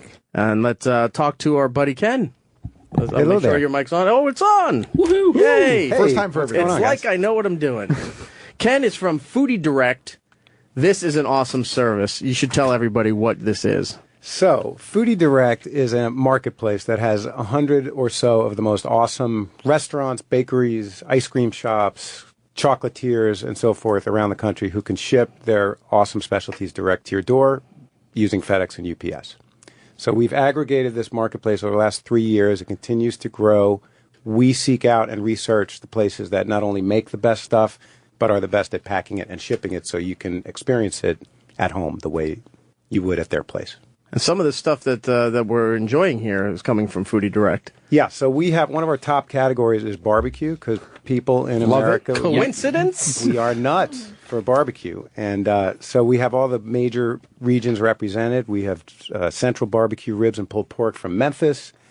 We've got Jack Stack Kansas City Barbecue Ribs and Burnt Ends. We've got Carolina Q from a woman named Elizabeth Carmel, who used to be with Hill Country here and then launched from her home state of North Carolina. And some of the best Texas brisket and sausage you'll ever want to try. I am enjoying the brisket as we speak. I love brisket. Brisket is religion in Texas. It's all about the bark, right? It is. It's about the bark and the Texas post oak that they use to smoke the meat, for 12, 14 hours at a time, and it's just incredible. Every year, as I said earlier, I watch those marathons for Pitmaster, and I try to pick up tips on how to improve cooking or learn how to cook ribs where they don't completely dry out and fall apart and completely ruin. Brisket is something I wanted to try, and I saw all these tips and tricks as far as the bark makes a lot of the meal. And then I happened to see a show Guy Fieri was on when he called himself a bark shark, and I gave up. And I said, I can't do this. I missed that episode, but you need a smoker. That's what you're missing. You don't have a smoker. Well, maybe this is the summer that we do that. That's on my list of purchases this summer as well as a smoker. But then it all comes down to the wood you use, right? Yeah, but I mean, you can get wood. I got a park near me. You do. I'm smoking with oak. I don't know if New Jersey oak will give you a delicious flavor or not, but you certainly have an abundance of it. I think nearby. the key is they say low and slow, so it really takes patience and 14 hours. Started on Friday for dinner on Saturday. What about using those self-starting logs in your fireplace? I don't think you should use those. But they last 4 hours. Yes, and they're loaded with chemicals. No, some of them are eco-friendly. I don't know that eco-friendly means edible. Just tossing that out there. I'm not sure. Look a bit waxy. Yeah, I don't even know that you want to toast your marshmallows. Yeah. I don't even make s'mores with those, to be honest with you. What is your biggest seller with Foodie Direct? So we work with a bakery here in New York City called Bread's Bakery off Union Square. That's one of Roland's favorites. They're famous for their chocolate babka, but they make a whole bunch of amazing stuff. And they've only been open 2 years, and it's like they're a New York institution. And they had never shipped their babka until before Foodie Direct, and we partnered about a year ago. And they've risen to be our number 2 fulfillment partner. There's a bakery in Virginia called the Red Truck Bakery that makes incredible, mostly bundt cakes. They're known for having the best granola. I know you, even if you're not a granola guy, I love granola. Or I love granola good girl, granola. Yeah. It's incredible. So those are 2 of our tops, and those are in bakery. But our barbecue guys, that some of the stuff you're eating now are top 5 on Foodie Direct. Did you get in good with the is it Ubon or Ubon? Ubon, right? Did you get in good with the It Ubon was people? great meeting these guys. I mean, they have really good barbecue. They're incredible Bloody Mary mix. I was going to say, insane. they're not in every state. Maybe you can work a deal here. So we've already started talking about that, and hopefully that'll come to fruition. Plus, Dave and I live in the same town, actually.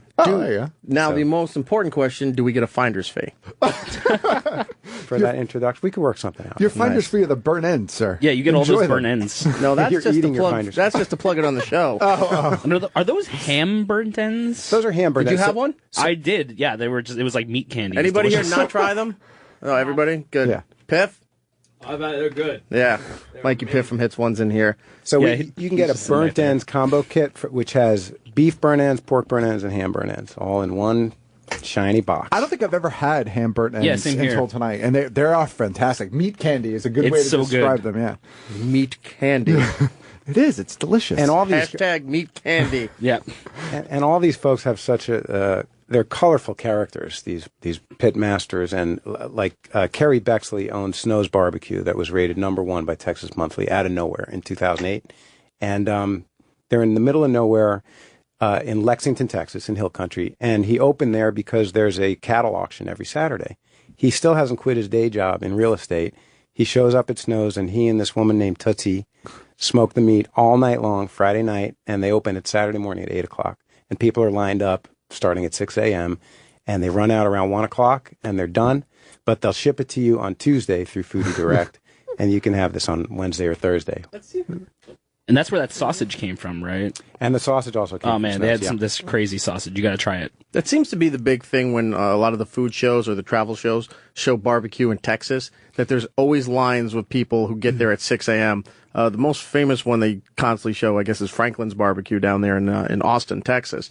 And they're just saying if you're not there by 7, 8 o'clock, you don't even come for the rest of the day. And that's local. I mean, that's low even for Snow's, right? That's local that people are lining up. They're probably come within 50, 60 miles. That's impressive though, that it's not just like tourist driven. That it's actually people who live in the area that are there. In fact, there's a great story that a guy shows up at midnight and Snow's is just sort of starting to smoke the brisket and the sausage, and they say, "Look, pal, we're not open till 8 a.m." And they look a little closer, and one of the guys says, "I know that guy. He's famous. And it turns out it was Robert Duvall, and so he said, "Well, listen, why don't you come on in? We'll get you the first brisket that's ready." Did everyone is yours. start screaming and complaining that he was cutting the line? It's like, it's Robert Duvall. And then they're like, I don't care. Okay. Burnt ends. It was 8 hours before they opened. Talk about camping out. That's dedication. Yeah, did he have a tent ready to go? Like, was he going to camp out? Oh. They're sitting there starting the fire. Like, you can come back in a couple hours. They're like, we'll just give you some brisket just so you leave the rest of the customers alone. Yeah.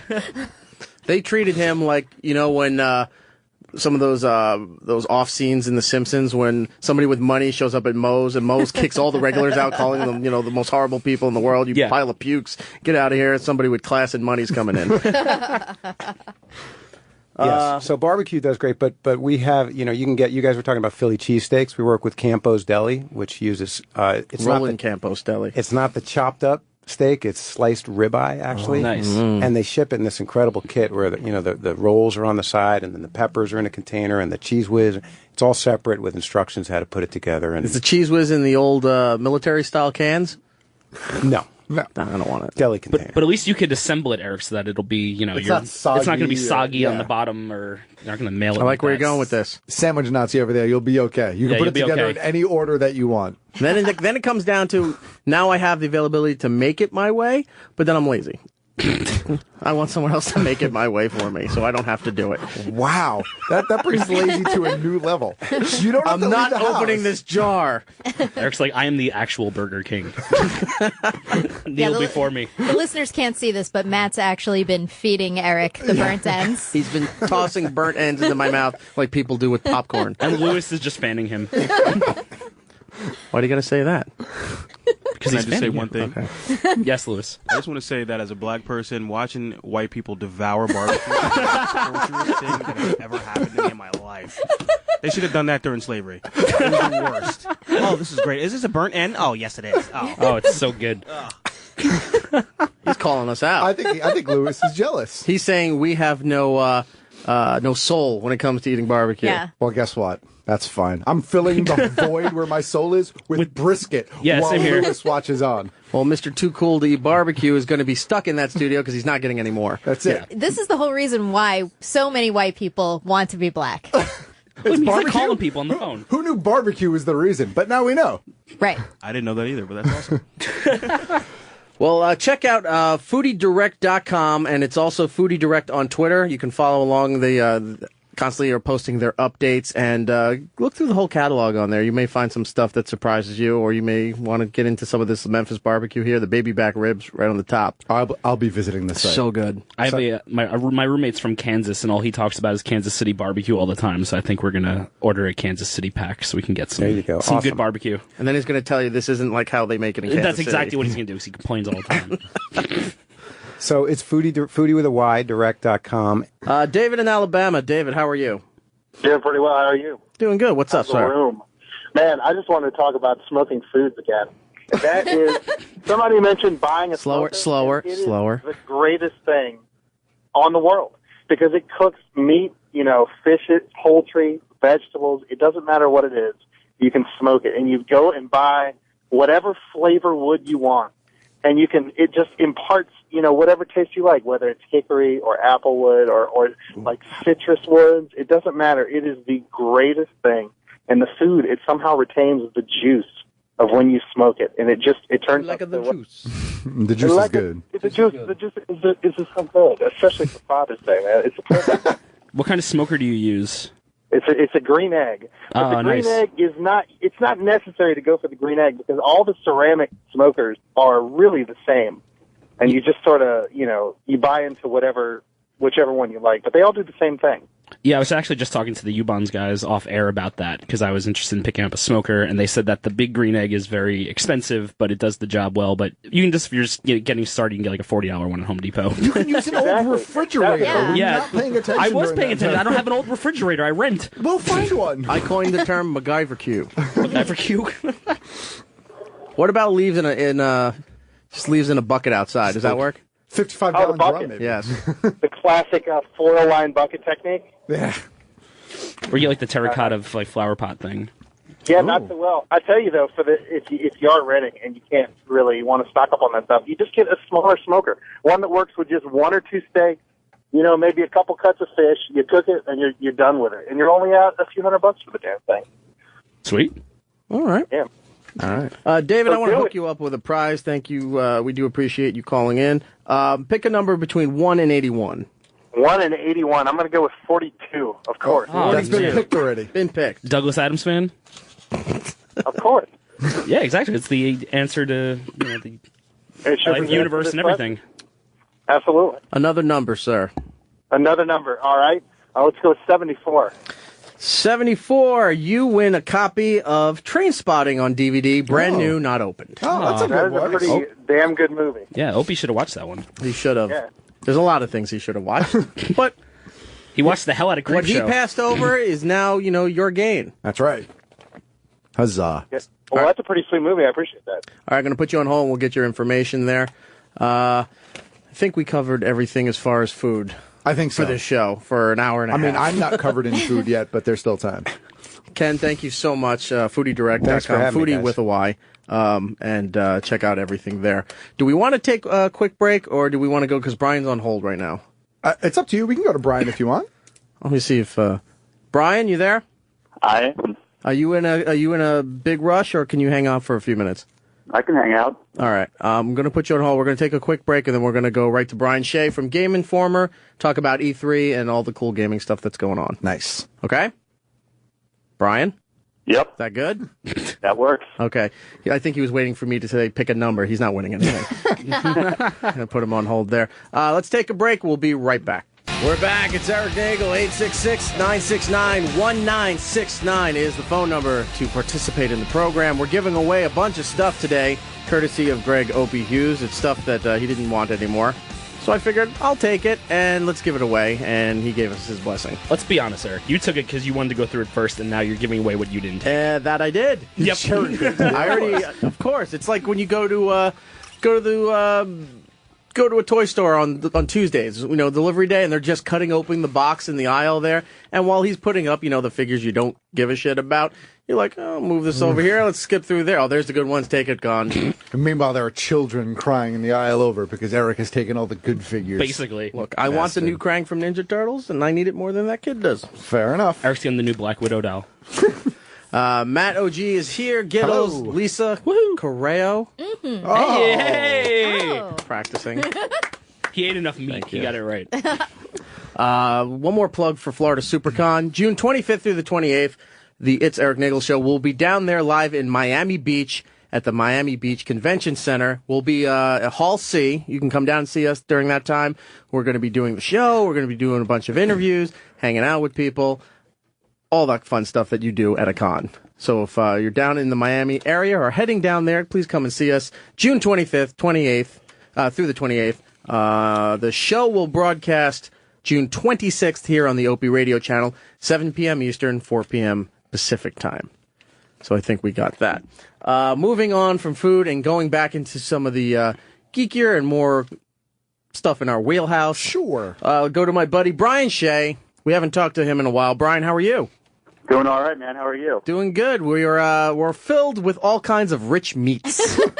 I know. I'm over here like drooling. I just moved up to Minneapolis from Austin, and when he mentioned like all the great Texas barbecue, I was like, oh, thank God they're not coming to me quite yet because I just need to, I need to clear out my palate a little bit here. Yeah, Brian was living quite the lifestyle for this young man in Austin, Texas. And tell him where you moved to. I moved to Minneapolis, Minnesota. Fair trade. Hey, the weather's a little bit different up here. Brian's been our go-to guy for gaming and things of that nature. Brian P. Shay on Twitter to follow him. He's currently with Game Informer, GameInformer.com, which is pretty much the authority now for anything news-related involving gaming. You should definitely check that out. Brian, you're going to E3 next week, which is in Vegas, which is the big yearly convention where they debut all kinds of cool new stuff and things that were on nobody's radar that just all of a sudden show up and like I need to have 9 of those things. What are we going to expect at E3? Well, it's actually out in L.A. I thought it was Vegas. No, it's out in L.A. It's I think it's been there for about 8 years now. Okay. I thought it was Vegas. I always thought it was in Vegas. My bad. Shame on you.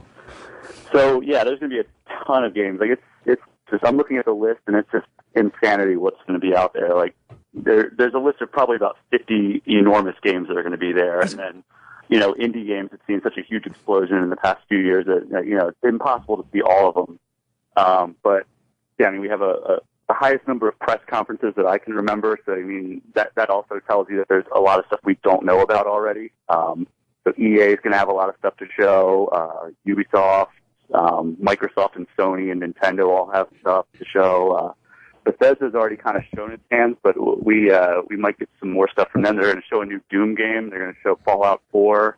I'm amazed that Doom is still has the fan base that it does. I mean, it's been absent for about a generation and a half now. The last Doom game came out on the original Xbox and PC. There was a movie too, right, with The Rock? There was The Rock. And there was that cool first-person sequence where it looked like you were playing the game. That was like the only good part about that movie. But yeah, I mean, it's been almost 10 years, I think, since we've had a Doom game. They re-released it on Xbox 360, but yeah, it's about time, and I'm hoping they do some pretty cool stuff with that. Fallout 4 is the one that everybody's really hyped about. Do you think that's the biggest? That's the biggest one is going to be Fallout 4? That's certainly been the biggest announcement leading up to E3. That hey, we're going to have some Fallout 4 stuff. Check it out when the show up at E3 next week.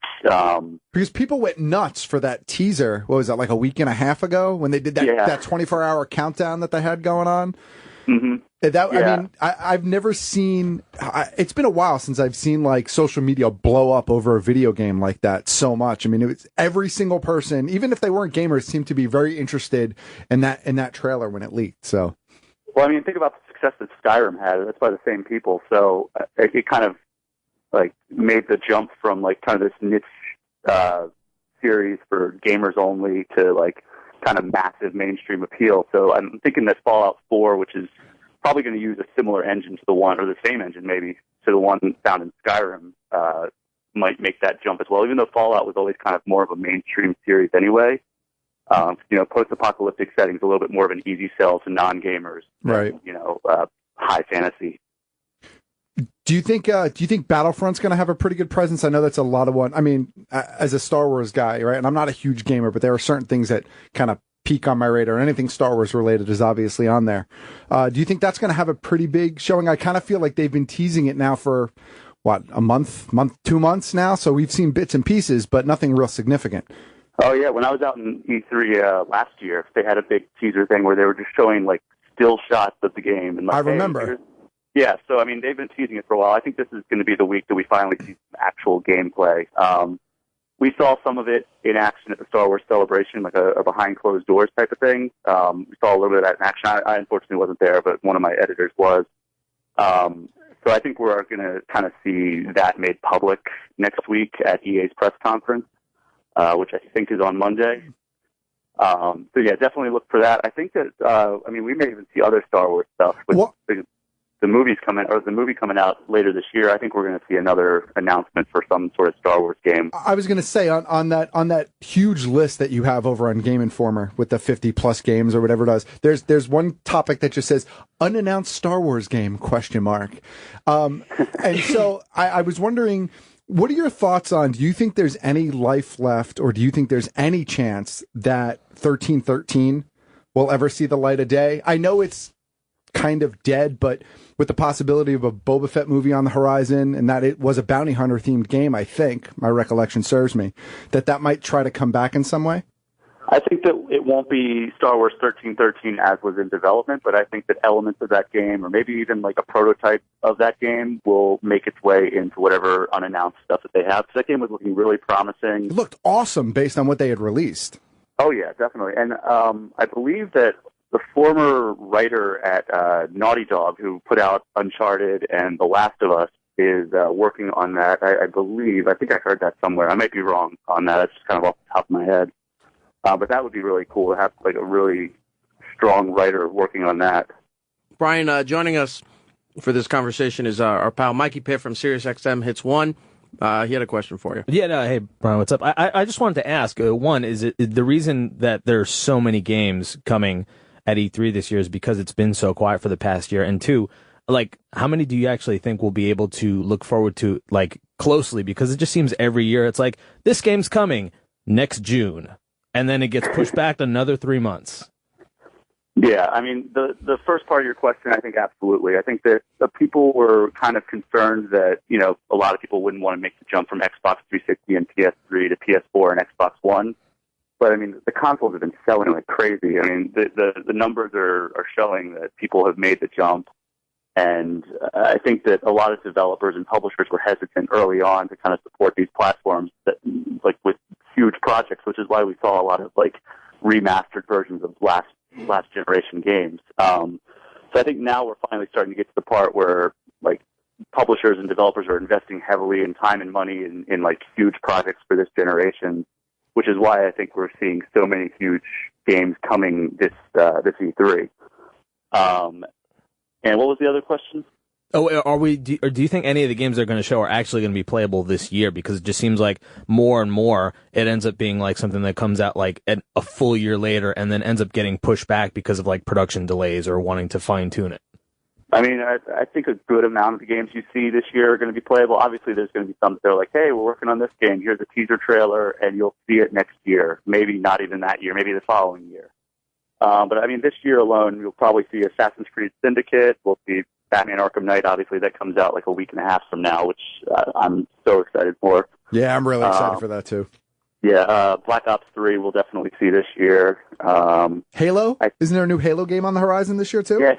Halo 5 Guardians is coming October 27th to Xbox One. There's no stopping the first-person shooter games, is there?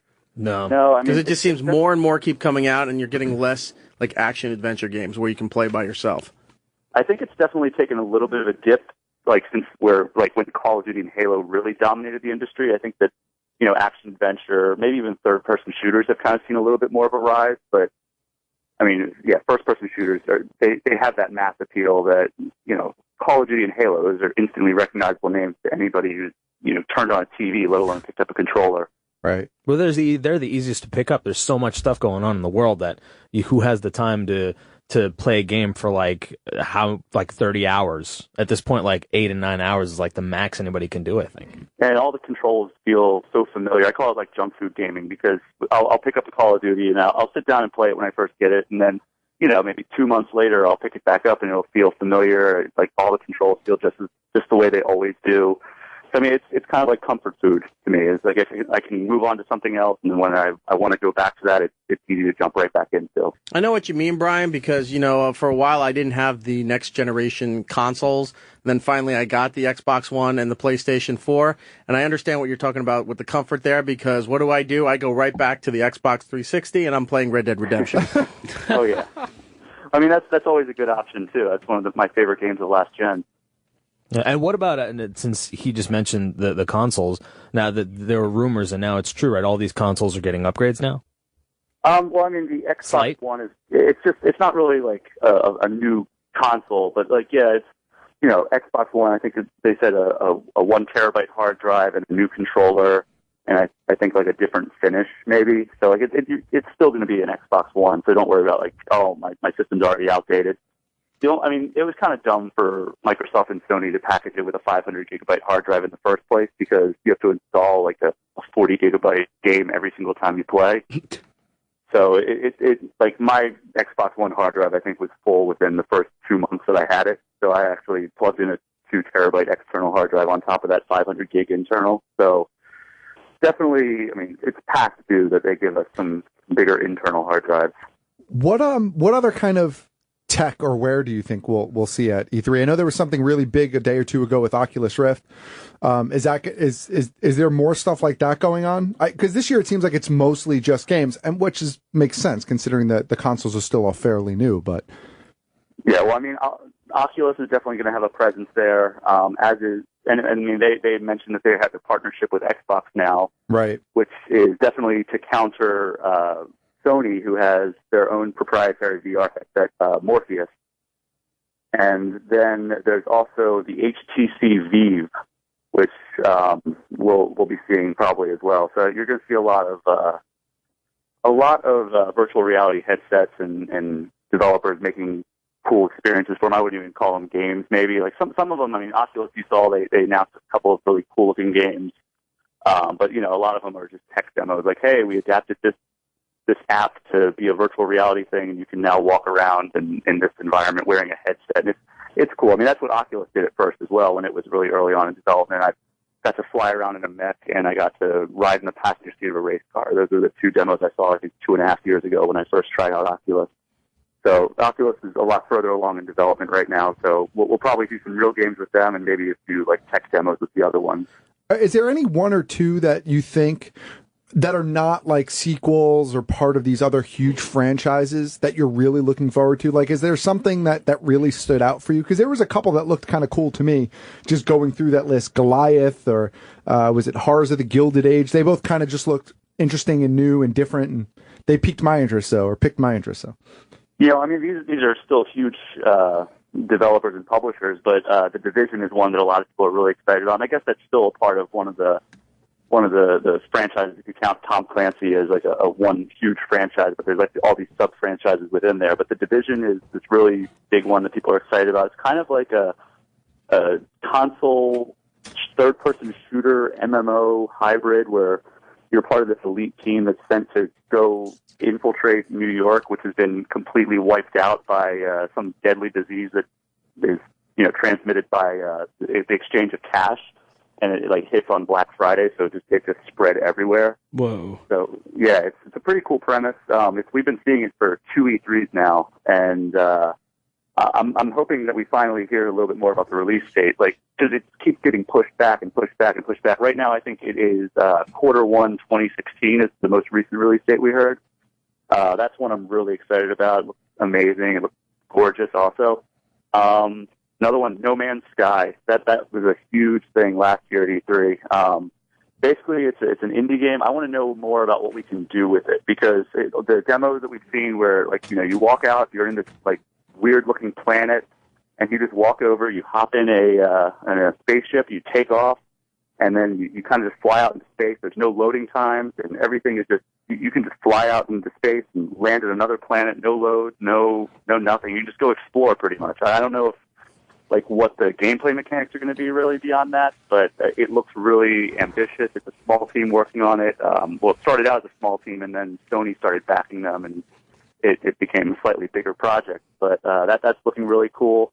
There's a game coming out called Until Dawn for PlayStation 4 later this year. That is looking pretty cool as well. It looks kind of like Heavy Rain, if you ever played that. Mm-hmm. It takes place it's like a horror game starring Hayden Panettiere. Oh. And so yeah, you're just it looks like you're kind of in a lodge or like a mountainous log cabin, and just a serial killer's in the area, and you have to escape. It looks exactly like what a 90s horror movie did. So just think of any 90s horror movie where a girl in a towel or a girl in an isolated location is running away from a killer with a chainsaw or a masked murderer. So yeah, just those are some cool ones that maybe aren't necessarily a part of a huge franchise. There's one that we're not quite sure we're seeing yet, but there's been a lot of hints, called The Last Guardian. We've been seeing this since E3 2009. And it's a big Sony exclusive that they showed off at E3 2009, and then it just disappeared for several years. And every year we're like, oh, is it going to come back this year? It's by the people who make Shadow of the Colossus and Eco. Okay. Which were very well-received action-adventure games. And so we've been wanting more and more and more with this. We don't know if it's going to show up this year, but there's a rumor circulating that it's going to be there, and hopefully it will be, because I'd like to see how far it's come. Since it's been in development for, at least as far as we know, it's been in development for 6 years. Who knows if it ceased development or ceased activity or started back up, or maybe it was even in development for longer. So yeah, there's a lot of things that, if you're not into the Metal Gear Solids and the Marios and the Deus Exes and all those games that you can check out. For a game like that to take so long and constantly be teasing that it's coming, or the word of mouth, or people making up their own rumors about it, most of these game companies are publicly traded companies, right? How do you get away with teasing something that long and not giving out any information as far as the status and what's being spent on it? Well, I think that they have outright said that it was canceled at a couple points. But then, more information circulates that, hey, maybe this game is coming back. And I think that it's kind of like, I guess movies, they're a lot less secretive than they are in the games industry. But with the games industry, it's kind of like, it's always been about the spectacle. So I guess they can kind of get away with, hey, we're going to keep this secret from everyone. And there's earnings calls, and they tell you hey, we're going to be developing a Titanfall 2, and it's going to be on all platforms, not just Xbox, for example. And then that kind of ruins some surprises. But I think that the investors have to understand that there's a lot of, surprise, or element of surprise is a big deal in the games industry. As long as we don't end up with another Duke Nukem game, we'll be okay. I was just thinking that, Duke Nukem on hold forever. Oh, jeez. Yeah. Brian, let me Yeah. ask you about handheld gaming for a second. There was something that came out not too long ago, maybe a couple days ago, about the sales for the Nintendo 3DS in the United States. It broke 15 million. Is this going to start to, get other companies kind of looking at this going, maybe we should start investing more into the handheld games again? Or is this just something that Nintendo's going to do and everyone else is like, well, just let Nintendo do it. We're not going to bother with it. I think that everyone who's tried to challenge Nintendo since the Game Boy has fallen flat on their faces. I mean, the Vita is pretty much being referred to by Sony as a legacy system, even though it came out fairly recently. I think it came out in 2012, and they're already pretty much saying that they're not putting out much for it aside from, like, indie games and, like, the annual Major League Baseball game and FIFA. So I think that, I think even EA Sports has stopped making games for it. But the 3DS and the DS and all those systems have sold extremely well.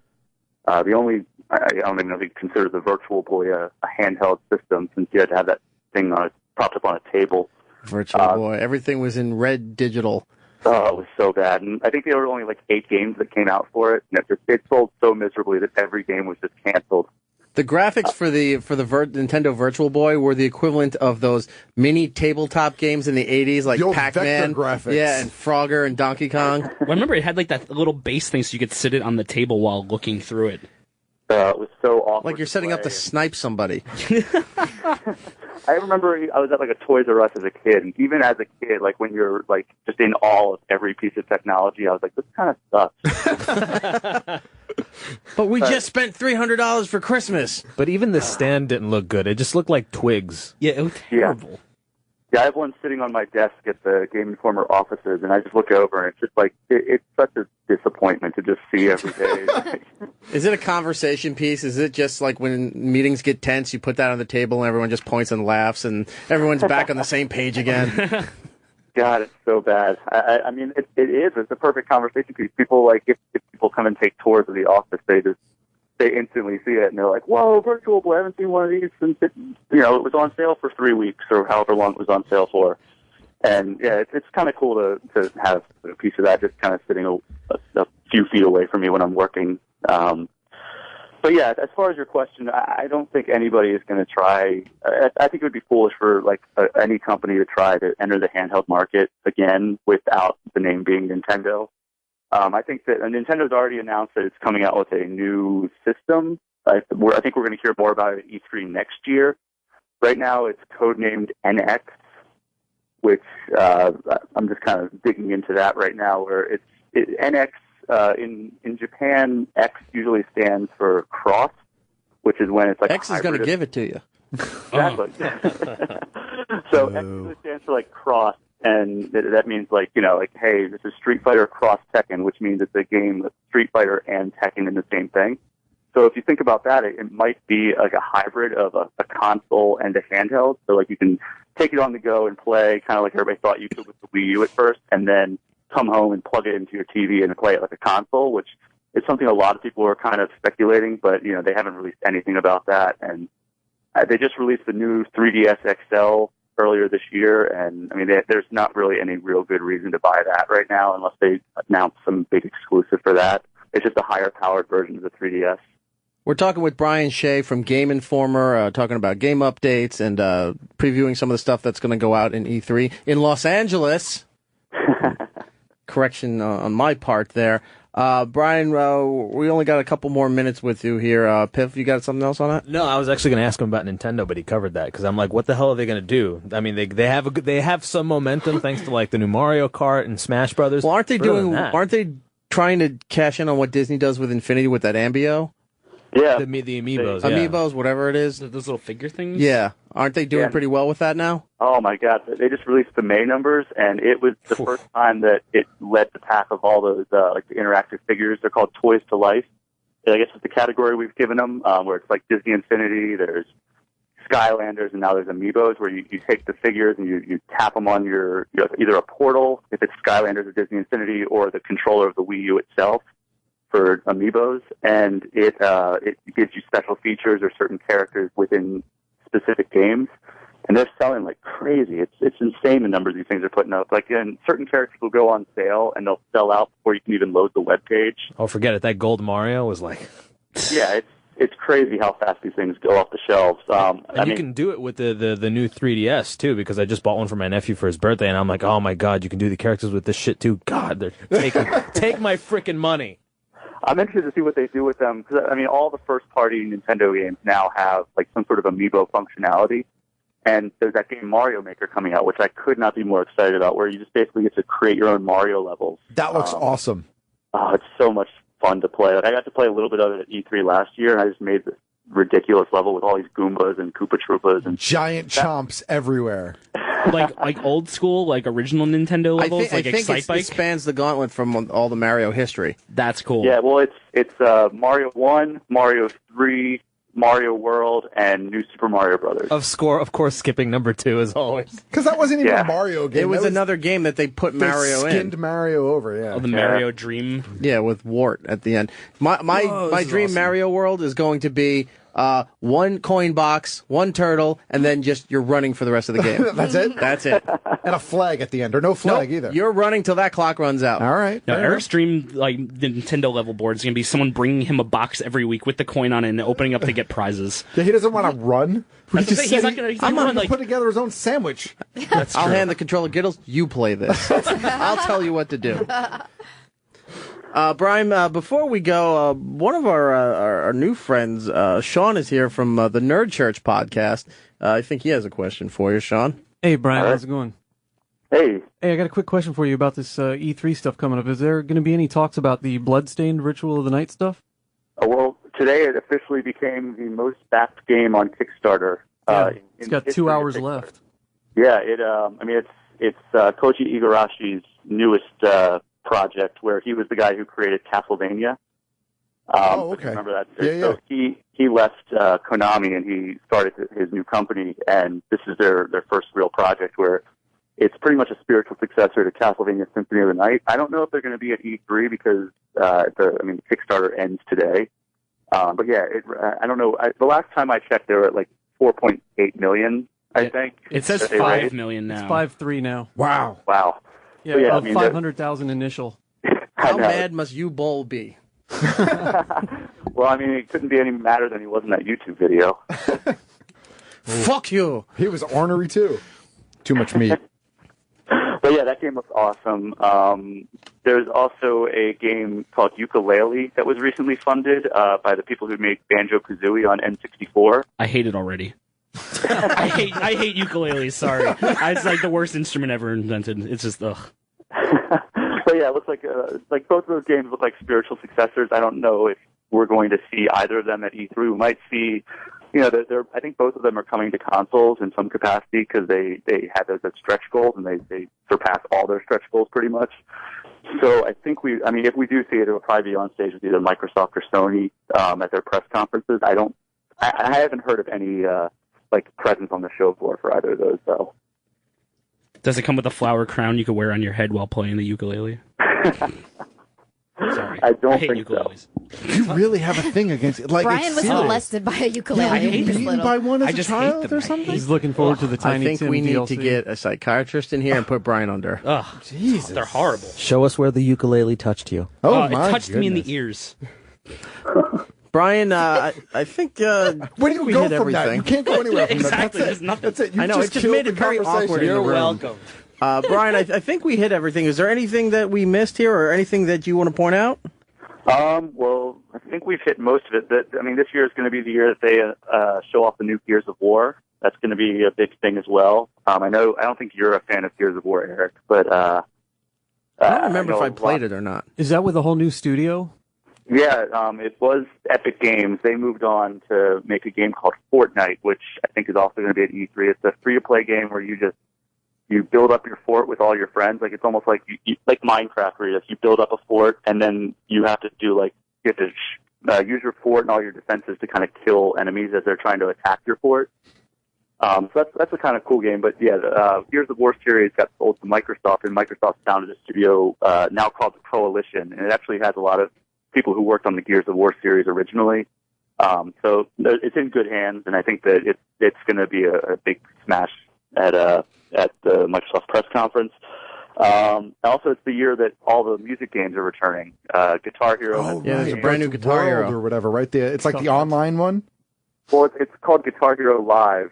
They redid the controller, so it's no longer just like the 5 colored buttons. Now there's a top row. Now of there's 3 strings. buttons. You have to learn chord progressions, build calluses, practice.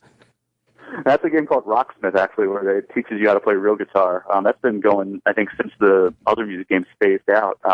That's been pretty successful with Ubisoft. That thing's actually brilliant. Yeah, I mean, I got back into playing guitar for a while. But yeah, Guitar Hero Live, there's going to be 2 modes, and one it's like a live performance. Like there's actually like actors on screen with you. Like it's not like computer generated images.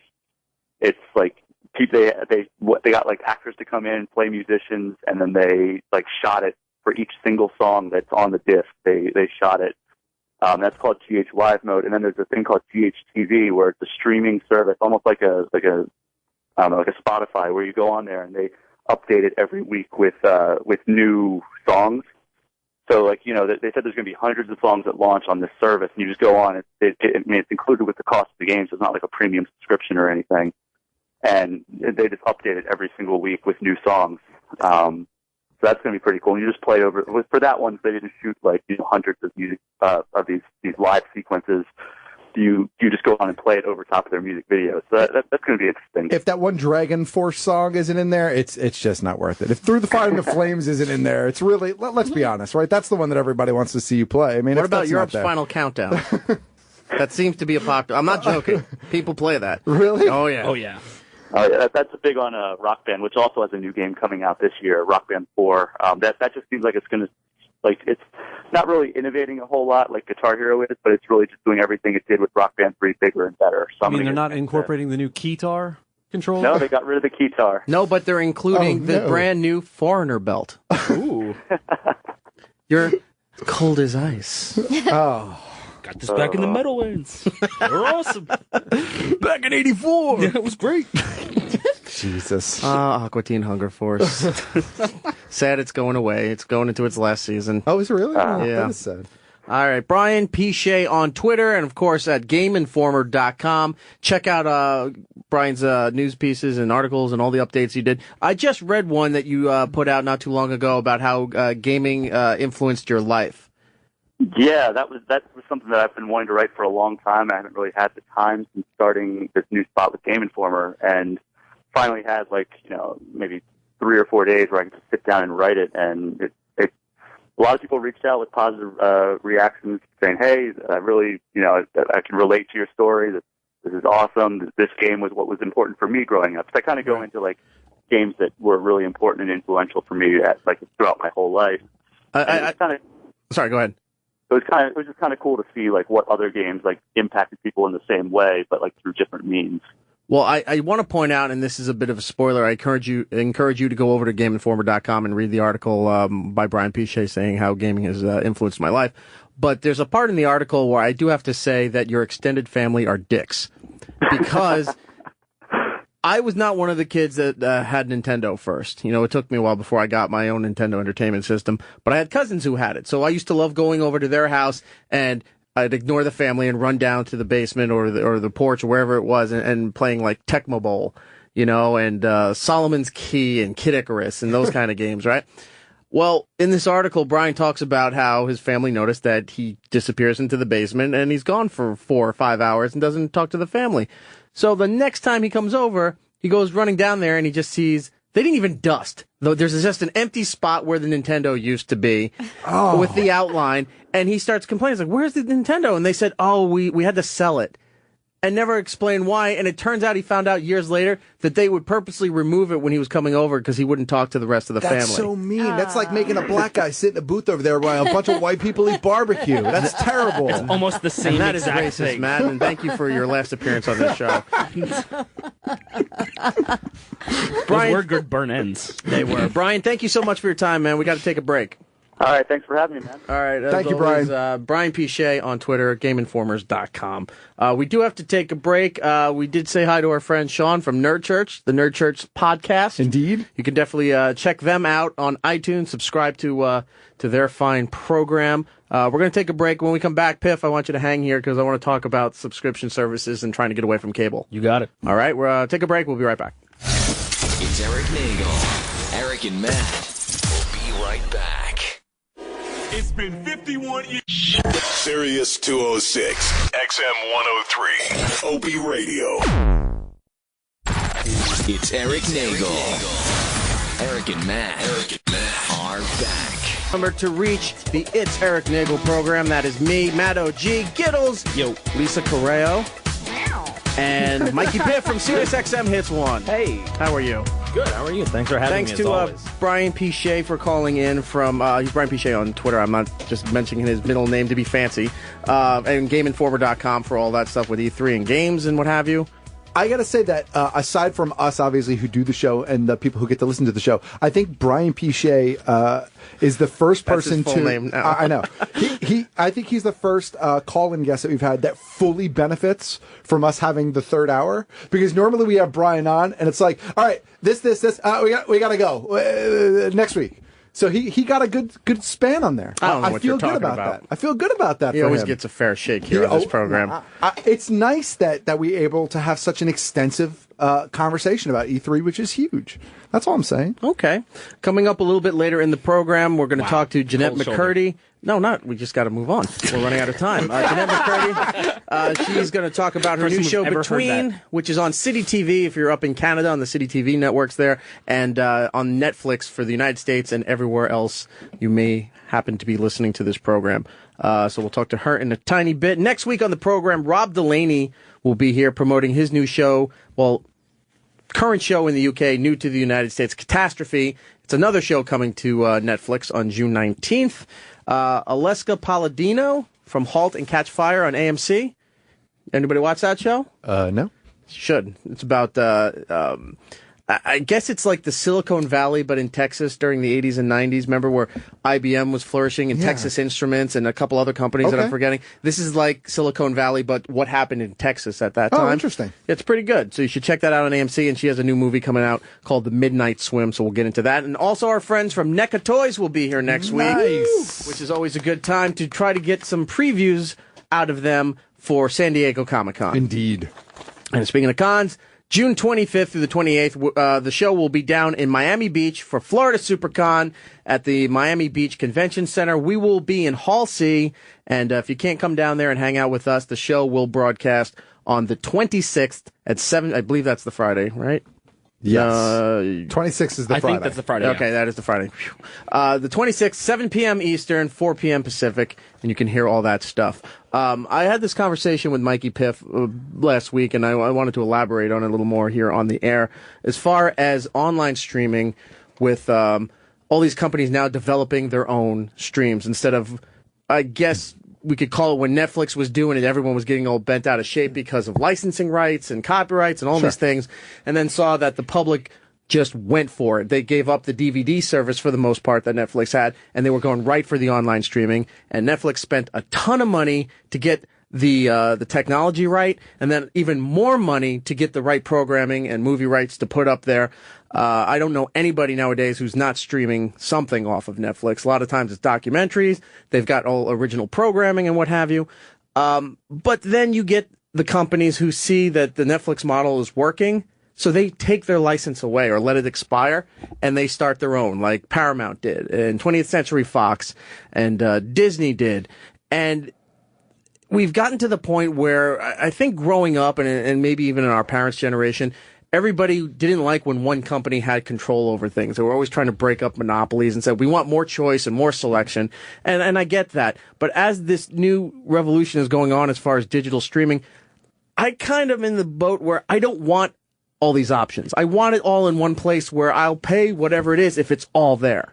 Well, the problem is that it's defeating the purpose of what it was. I mean, maybe Netflix wasn't the solution, but what happens was people were cutting their cable out, right, to go to Netflix and they were saving all this money. But if now you have to pay for Netflix and Prime, which are the two that I subscribe to. Amazon Prime. Right, Amazon Prime. Hulu Plus. iTunes TV. iTunes. Yeah. And then, the Disney service charges you. All right, and then I'm going to state, outside of everything else I've just said, and it's a little contradictory to my point here, I get the Disney thing.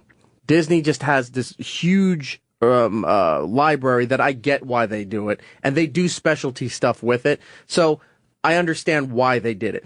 For Paramount and Fox and Warner Brothers to pull their stuff just because, we're going to make our, I understand making money off their own products, but to do it in a way where now you're not just making your money, you're inconveniencing and pissing off the consumer because they don't want to spend $7 for Warner Brothers just to get Warner Brothers movies and cartoons and then pay for Netflix and everything else that we've said. Well, because it's usually only like one thing you want, and then it's just turning into cable.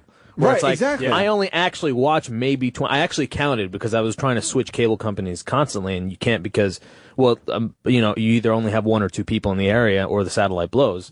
And I only watch like 20 channels at most, but I have like 200. Right. Like, I don't need 5 Korean channels, all the Russian channels, or like every single HBO ever created. Don't you like going into when you hit the thousands of your channels and there's just all these grids of channels that you can't watch, but somehow you think you're paying for them? Exactly. It's pointless. And like 50 it's weather all grayed channels. out. Yeah. I need a local news cable channel because I don't have local news on my regular TV where I live. Now, is Hulu Plus, is that supposed to be commercial free, or is it just supposed to be more premium content? No. That's the most annoying thing about it. Yeah, because I cut my cable a long time ago, and I just moved in with roommates, and now we have like an Xbox 360, so I see all the the different streaming apps between Netflix and Hulu and stuff like that, and they're like, oh, we got Hulu Plus. And I'm like, yeah, but there's commercials. Like, what's the point of this? Exactly, and I don't know. Even whether you pay for it or not, there are commercials, and maybe there might be less if you pay for it, but still.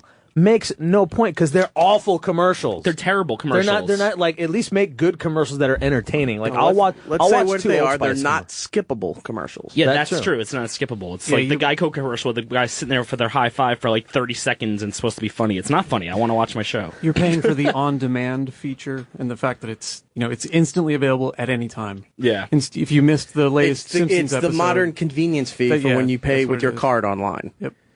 It's ridiculous. I don't know. Again, to me, it's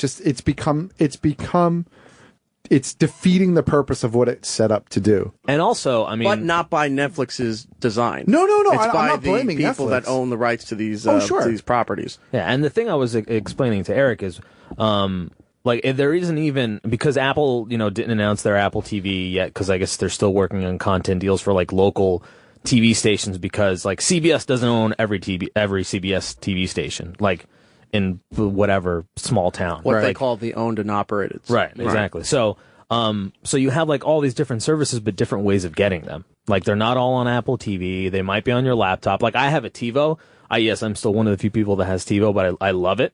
And that was amazing to find out too. Yes, he said that that surprised him. I love it because I can get my Amazon, I can get Hulu, I can get everything on my TiVo, which is what most boxes don't do. Sure. You're stuck like going to 50 different places and logging in 50 times. And isn't that what Roku does now?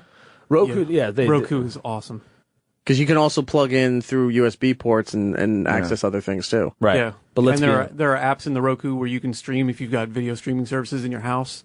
So you can like all cast and stuff like that, right? So you can subscribe to Netflix, to HBO, to YouTube, to all the other little channels and apps that they put into the Roku. Yeah, and that's another reason I use the new TiVo is because it has Google Chromecast built in, so I can just do it on my phone and like watch YouTube videos or whatever. But it's there's an also aggregator that you're still paying for all the other services. I think that's your big complaint, right? And that's the whole. Yeah, that's my main point with all of this is that I like that there's all this diversity. I like that everybody is now pushing to put all of their content online digitally. Whether here's the thing, and it's a dumb example, but it'll make sense hopefully. Remember the movie The Jetsons Meet the Flintstones? Absolutely. Right? How could you forget? Came out on videotape back in the day. But then they wouldn't put it out on DVD, Blu-ray. You can't get anywhere else. And now I'm hearing that they're going to put it out for streaming. So they're going through all these libraries because they know whether it's shit or not, or no, they couldn't sell the physical property of it. If they put it online, somebody's going to pay for it and somebody's going to watch it. So they're rushing to digitize everything if they haven't already to put it out there. But then instead of putting it in the spot that everybody's grown accustomed to and wants to go to a Netflix or wants to go to Amazon Prime, that we're starting our own server and you got to subscribe to here. And that's I think it's going to make the whole industry as itself it's going to collapse at some point. I think what you're going to see start to happen is, I agree. I think it's going to start to collapse. And I think services like Netflix, for example, right? I think Netflix, because of all these other services, they're going to have to start offering a la carte programming. So you want Netflix, but the only thing you want to watch on Netflix is Daredevil and Orange is the New Black. But you don't want to pay the full year subscription service. So I think Netflix is going to start tinkering with, all right, so for, $15 you get the new season of Orange is the New Black, because they're going to have to start figuring out how to compete with the fact that there's all these other services out there. Because again, no one's going to pay for 15 different, if you pay for 15 different services, you have a fucking cable bill. Yeah. That's the whole point. I'm not paying for that. Many I don't know. I don't necessarily agree with you, only because it costs so much to make the new stuff. Like, great example, like how Eric was saying, like they built all this programming and they're really, and it's award-winning programming. It's not shit programming either. Now they just announced, was it this week or last week? They're doing a movie with Brad Pitt. Right. Yeah, Netflix is.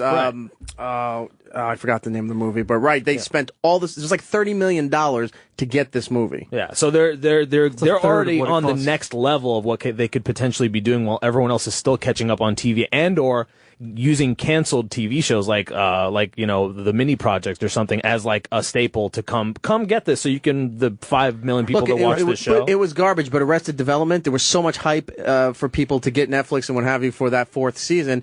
And granted, a lot of the hardcore fans didn't really care for it, but it served its purpose and then showed that, oh my God, if we do these things and bring back some of these beloved shows, that this could be a gold mine as far as subscribers and now there's a go. 5th season coming out. There is a 5th season coming out, but they're probably going to do it where they have everybody there, not shooting everybody's parts. The proof of concept is done. Right. Let's get everybody back together. But in a weird way, I think that those a la carte services will actually make those companies more money. What they're going to do is they're going to alienate the longtime customers if they start tinkering with the pricing format. But think about it. Someone who didn't have Netflix but really wanted to see Daredevil, they either went to a friend's house or they pirated it. I mean, or they gave the password out. Let's not lie. Yeah, I have a buddy who uses mine, and I just made him another profile. I've done the same. Or they signed up for the 1 week trial and binged it in 2 or 3 days. But if Netflix was like, well, if you want Daredevil season 1 and you don't have a Netflix account, for $15 you can get it.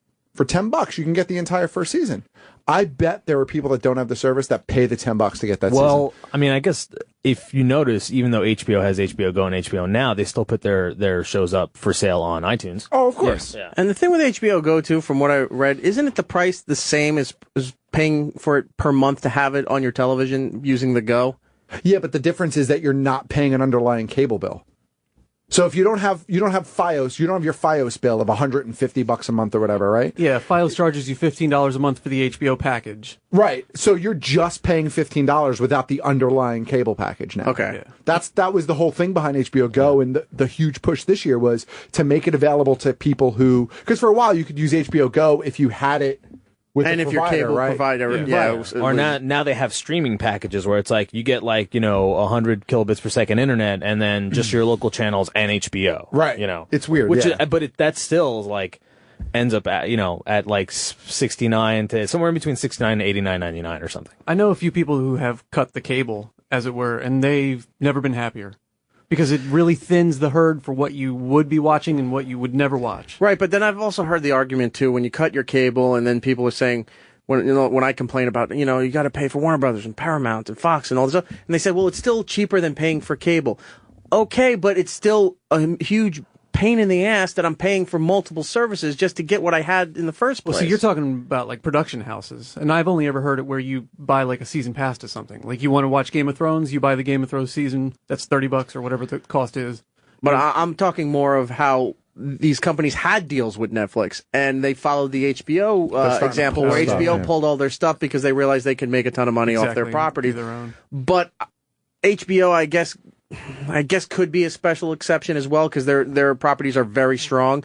But Paramount pulling their entire movie line from Netflix and saying, oh, if you want to watch Wayne's World or something like that doesn't compete with. I want to catch up because I've never seen Game of Thrones. I mean, where did they put it? They developed something.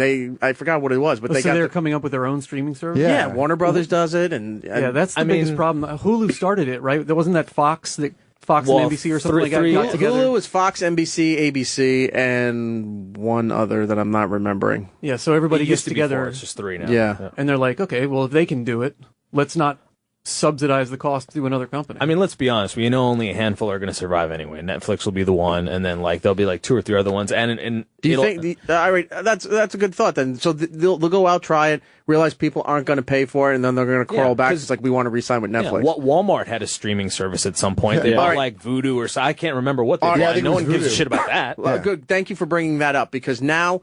When you'd go through the DVD section and the Blu-ray section, either for the old stuff or the brand new stuff, it took me a while to get into Ultraviolet, right? The whole concept of the thing. And then I started like, okay, now I get it and I enjoy it because I'll download it to my iPad and travel and what have you.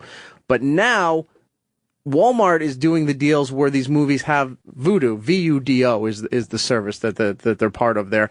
So now everything that used to have Ultraviolet, some of them have both. A lot of them I started noticing are not getting the Ultraviolet anymore. So if you want that version, you got to go to Amazon or Best Buy to do that because they're trying to push their own service. And that pisses me off too. It's like too many services, too many specialty services for... I just want to see a shitty movie, I want to see Ladybugs with Rodney Dangerfield. Nice. And I don't want to have That's a great movie, man. I want to see Little Giants again. You know why? Because all I know is he has a lot of balls. Angels in the outfield. That's right. He has a lot of balls, and I want to see that. But now, thanks to Vudo and all these other Crackle, we had Opie and Jim had David Spade in this week, and he was promoting Joe Dirt 2, which I'm actually kind of excited for because I like Joe Dirt. I like the first one. Right? It was a fun, stupid movie. So he's explaining the process of that the studio wouldn't pay for the backing to make the movie, but Kid Rock threw in $5 million, and I'm forgetting now. Somebody else find $5 million. He's got a lot. His name is money. Kid Rock. Yeah. You'd be surprised. Kid Rock is quite the star in the middle of the country. Right. And so he threw in $5 million, and a couple other people wanted to make this happen and threw in a bunch of money, and they got the money without the studio. Made the movie, and it's signed with Crackle, which is the same network that does Comedians in Cars Getting Coffee, which Jerry Seinfeld. Owned by Sony. Sony, thank you. I was spacing for who had the ownership of it, but they're trying to build this up now. And I get it with original programming, but if Sony starts pulling their libraries from other places to put on Crackle, it's just going to piss off more and more people because Crackle was always that app you saw on your Xbox. And you're like, I don't know what that is. I'm deleting it off the main page. But then take it one step further, right? Sony owns Crackle, but Sony's also creating original program for PlayStation. There's a show called Powers, which I watched. Which I forgot who's the star, the guy from District 9, Sharlto Copley, who's amazing. Yes, and the show is entertaining. I watched it, didn't love it. I waited. It got to go picked back up and for forth. a second season. It did. And the reason why I mentioned Sony is because they also have something that I actually think is pretty cool is Sony View, and it's only available I think in New York, Philly, and Chicago, where it's for I think it's starting at like $40. You have a bundle of cable channels, and you have you have a DVR in the cloud, and it's something you would get still on top of Netflix and everything, but it's not like so bloated. There's still some stuff missing because obviously, like you said, like everyone wants to kind of hold their own thing, like so you don't have ABC and ABC Family. And I get that. I really, from a business point of view, I get that because you own these properties. I'm like, well, if I'm cutting a deal where I'm giving a guy 40, maybe 50% of the revenue coming in for a property that I'm licensing to them, I can wait for that deal to expire. I see the technology is available. We can easily afford this to set this up. We're taking all our libraries from everywhere else that was popular and try to build our own thing. I get that from an ownership and a business point of view. But the customer who's subscribing to all this stuff is turning around and, at least from my perception, is looking at this and goes, I don't want to pay for another fucking service. I was in the middle of watching the show on Netflix. I was in season 2 and they took it off because they're now starting their own service. I agree with you. I think it's gonna get really bad, and then it's gonna come back down. It's gonna have to. It's gonna have to whittle itself back down to one or two. And they'll end up back at Netflix. Yeah, I mean, that's exactly what I think. A few weeks ago, we had Jenna Marbles on the show, right? Yes, and the lovely Jenna Marbles, who's amazing. Lewis's new squeeze, and because I started working with her, I started watching a lot more YouTube, right? And I started to like not watch live TV as much because I get like having this conversation with Eric just pissed me off. So I wanted to see if I could live without watching cable in real time. And as of now, I haven't watched like live TV other than like the NBA finals in weeks. And I was fine with that. I've been watching I watched Castle. I was obsessed with that for a while. I'm watching Arrow right now, Daredevil, all this other stuff and stuff on YouTube. And I honestly, it feels fine. It just like you have to wean yourself off of it. And I think like you're saying, it's going to crumble at some point and people will go back to Netflix, Hulu. No one's going to use these other services. It just doesn't, unless they have something freaking amazing, or if whenever Apple comes out with their TV, because I think that's what everyone's waiting for them to save the world, right? And make it like I have it with my TiVo and all these services are in one thing. Because like with my TiVo, I can set a pass for digital and live TV. So I just set it for Arrow, and every single episode of Arrow, wherever it is, like if it's on Netflix, I can click it and watch it, or if it's recorded, I can click it and watch it. Right, Eric, you said. You said they're pulling things from other services. Are they pulling them from like iTunes and Prime? I'm not. I'm just going based on Netflix because that's where I primarily stream a lot of my programming. And I've noticed, I don't want to say back in the day, but it was like 5 years ago with HBO. It was infamous that when they started taking their stuff out, it was like HBO's leaving Netflix, and that's where everybody was catching up on Sopranos and what have you. Showtime too, who's now creating their own streaming separately, which is part of the CBS Viacom thing. They're trying to do their own stuff watch as well. Penny Dreadful. I hear really good things. I heard really good things too. I've heard really mixed things. Right. Anyway, no one asked you. I know that. Billy Piper got old. There you go. I summed it up for you. You can leave this room right now. I didn't say she was bad. I just said she got old.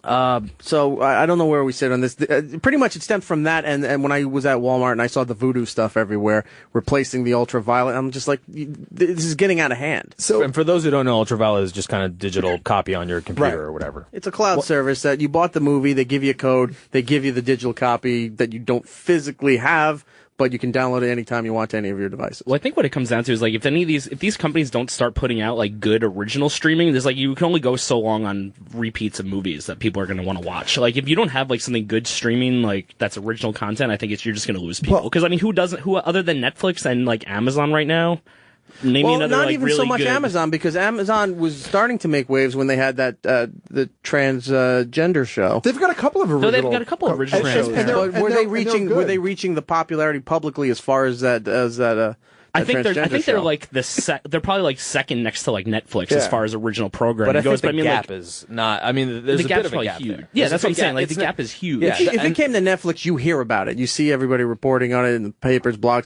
If it's coming to Amazon, it really has to have some kind of word of mouth before you find out. Yeah, about like it. when Orange is the New Black came out early yesterday, everyone was freaking out. It was trending #1 on Twitter. Yeah. A show comes out on Amazon. That's why I said the gap is so wide, which is why I think the other ones will fail. Because Netflix is so far ahead and Amazon is #2, and they still have so much to go. So far to go. Even though like that show won Best Actor and won an award for it, I don't think anyone still really cares that much. And we're not talking about quality as far as the program. We're just talking about marketing and that's Jeffrey Tambor and Transparent. Transparent. Thank you.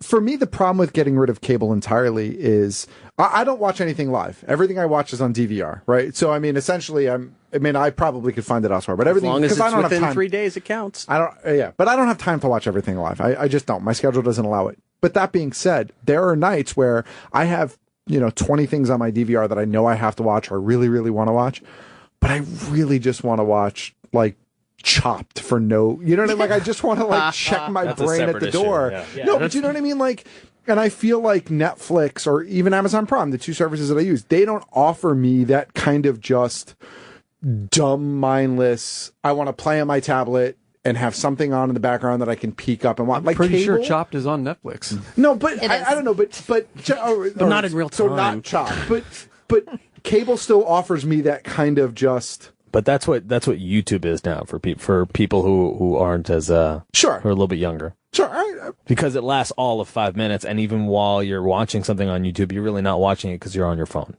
Yeah, and when you're on YouTube now, it has like that little like continue play feature where like it'll just automatically just start playing shit. And I'm like, this isn't the montage music I want to listen to. Yeah, that's kind of annoying actually. Anyway, so I just wanted to bring up, this is not a discussion that's going to get solved anytime soon. Not by us. But at least I'm not alone in the frustration of that too much diversity it's not like in the days of our parents where one company ran thing or two companies ran thing and everyone bitched and complained till, the patents were given up and other companies could make things and you had choice. We're going the other way now, at least as far as our entertainment goes, because everybody wants it immediately. Like, on demand's not fast enough anymore. Because when you watch an episode, if you didn't watch an episode, but it airs on regular broadcast, they still have a grace period before they put it up on demand. So if you didn't catch it that night, it's not there the next morning on some networks. You got to wait like a day or so before it actually shows up on demand. Is terrible with that. I love Fios, but Fios is terrible with that nonsense. Before I forget, the one of my favorite websites, probably the one I check out the most, is The Verge. They actually have an article that they add to that if you wanted to cut the cord, you can kind of click a button and see what channels are offered on which services. I just tweeted it at Mikey Piff, MikeyPiff. So if you wanted to see, like, if you were going to cut the cord and wanted to use, say, just Netflix and Amazon or CBS and this, or place, Sony View, you could see what you would get and what you would miss if you were going, and how much it would cost if you wanted to get rid of, like, the $150, $80 cable bill you have. All right, we got to take a break, but real quick. Steve in New Jersey, the last caller was right? What's that? You said the last caller was right? No, I said you hit the nail on the head. You described it perfectly. There's too many choices. There's too many different things that people have to subscribe to just to find the handful of programming that they want to watch. It's ridiculous. Back when, let's see, Netflix started, 2002, 1, somewhere in there, as the DVD service. Didn't start to streaming, I think, until 2007, 8, somewhere around there. But even go back to 2001, 2002, you would still kill for the fact to have all these options because YouTube wasn't around yet, or Daily Motion and all those. It was still like E-Bombs World if you needed to find something viral. Fark, and Fark is still great. And you would kill for all these options to watch things online and take it on your. Your phone didn't even have that capability to download movies and things like that. Your phone could barely take a picture in 2001. So you were like, "Oh, this would be so great." Now we're here, the technology's there, and everyone's like, "This is great." And now everyone's like, no, put it back in one spot, but give it to me right away. Because like I was saying, on demand is not fast enough. The second you're done editing, it should be available to the world is pretty much where it's going now. You finished all the processing, mixing, all that stuff.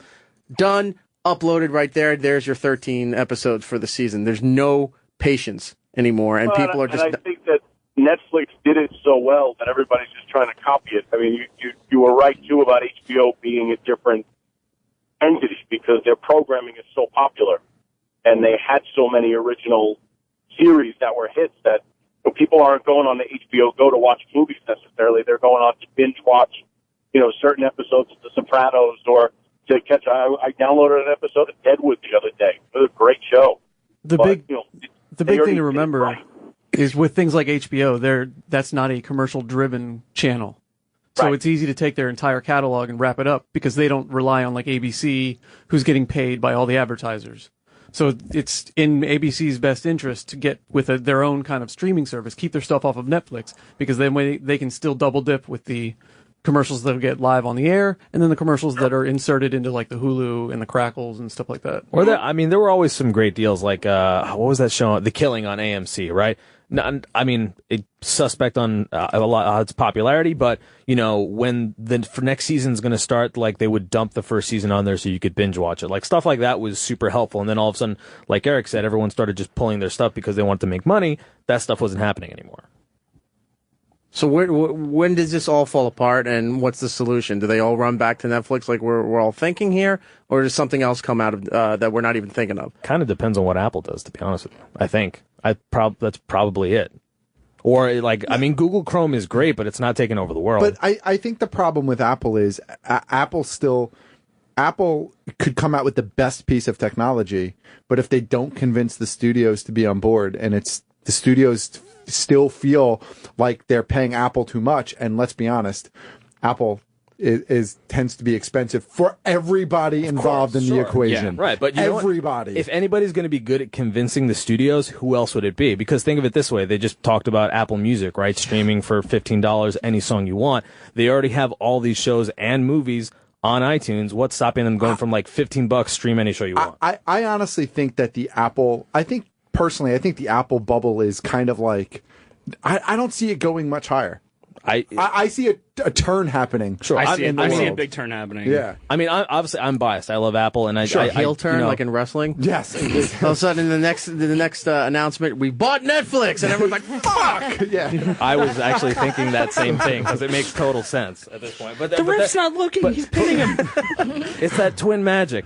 No, but then again, who else is going to do it? Or you're just again, it's going to be the Wild West, and then or maybe everyone uses an Xbox or a PlayStation or something. It's either going to be Netflix figures out a way to bring everybody back, or it'll be Apple, Netflix, or maybe Google will come up with something, because Google, I think, is the biggest competition to Apple still. Yeah, I played with Google TV when it first came out. It was god awful. It was terrible. There's no doubt about it. But I think Apple is starting to.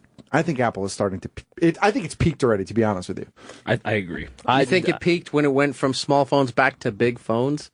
Yeah, after they had made fun of the big phones that were on the market, and then they put out their own big phone. That's certainly. I mean, argument's sake, yet everybody's buying the big damn phones. Of course they are. Yeah. But they're buying the big damn phones from every manufacturer. You know what? I still have. I love Apple. I love the convenience of what the Apple product does.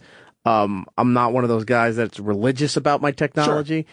But one of the things that Apple kind of did that pissed me off was their marketing where maybe it was Apple, maybe it wasn't. I don't know. But that commercial where these guys are standing online for the phone, it's like the headphone jack was here. Oh, now Samsung, it's down here. Oh, it was a Samsung. Yeah. Okay. Down here. And they just look at each other, and then one guy makes the motion of a bullet exploding out the side of his head. Like, this is revolutionary. I was like, I hate all of this. It was Samsung making fun of Apple, yes. Okay. Well, rightfully so. Yeah. I mean, again, you probably should just concentrate on what you're best at, not just making fun of everyone else. But yeah, but I mean, no, you're right. Yeah. That's why Apple pays Samsung to make most of their phones. But whatever. One of the chips. Yeah. Whoa! Don't break down that fourth wall, Matt. God damn it.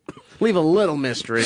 But bringing the conversation back around, I guess you could technically use an Xbox and a PlayStation, because you can get like Time Warner cable on your Xbox. Sure. I mean, I use a Fire Stick right now for Prime, Netflix. I use Allcast, Plex server, and that's my streaming device server. Now. But I use my Chromebook and Google. There you go. And I'm like, I want to watch this, and then I just find a website. Anyone using the Amazon? What is it? Fire? I use the Fire Stick. You do? Yeah. Worth it? I like it, but again, it's consolidated how I watch. His stuff. level of geek and tolerance for the work it takes to make shit work. It's not something you're going to get involved in. No, anytime you need to rootkit a device, Eric's like, nope. No, I'm done. No, that's when people were telling me to get Slingbox years ago. Yeah. They're like, oh, why pay for cable? Hook it up at your parents' house. Yeah, and Slingbox everything. I'm like, that's another one. Slingbox yes. is still kind of popular. No, I know, Sling but TV. But that example of hooking it up at your parents' house. All right, if you're in It's your the equivalent 20s, of I putting get lettuce that. on your sandwich. It's just not happening. Right, because what happens? I just got my dad's They're Optimum vacuuming login. and they unplug the box and they don't realize it, and your mom, now you have to try to explain it to her to hook the box up. I have no TV. Then dad calls, like, something happened to mom. No, that dad gets on the phone and says, no, I need your help with the computer, and he's trying to walk you through it, but he's saying everything wrong. I'm like, I need to look at it in order to fix it. Sorry, I'm venting some deep personal problems here. Totally separate thing from what's going on now. It's getting serious in here. Eric's had too much brisket. Yeah, the meat is settling. The smoke is just getting into his brain. Burn ends Someone are get really this man a hitting hard. burnt end. Yes, seriously. All right, well, on that note, let's take a deep breath, everybody, and cleanse our palates. As deep as I can right now. And then there's more meat on the way. And we've got some more of these DVDs and video games and Blu-rays to give away if you want to call in. 866-969-1969. And we'll wrap up this program. We'll be right back. Welcome back. It's Erik Nagel. 866-969-1969 is the phone number. And not just because I personally love this song and maybe it's a ringtone for people. I don't know. I play this song when I come out of the shower. You should. Yeah. That's exactly where you should play this. I'm playing this because an article came out about the Hulk Hogan sex tape lawsuit with Gawker. So apparently it's now going to trial on July 6th down in Florida. Okay. And he's suing for $100 million. Whoa.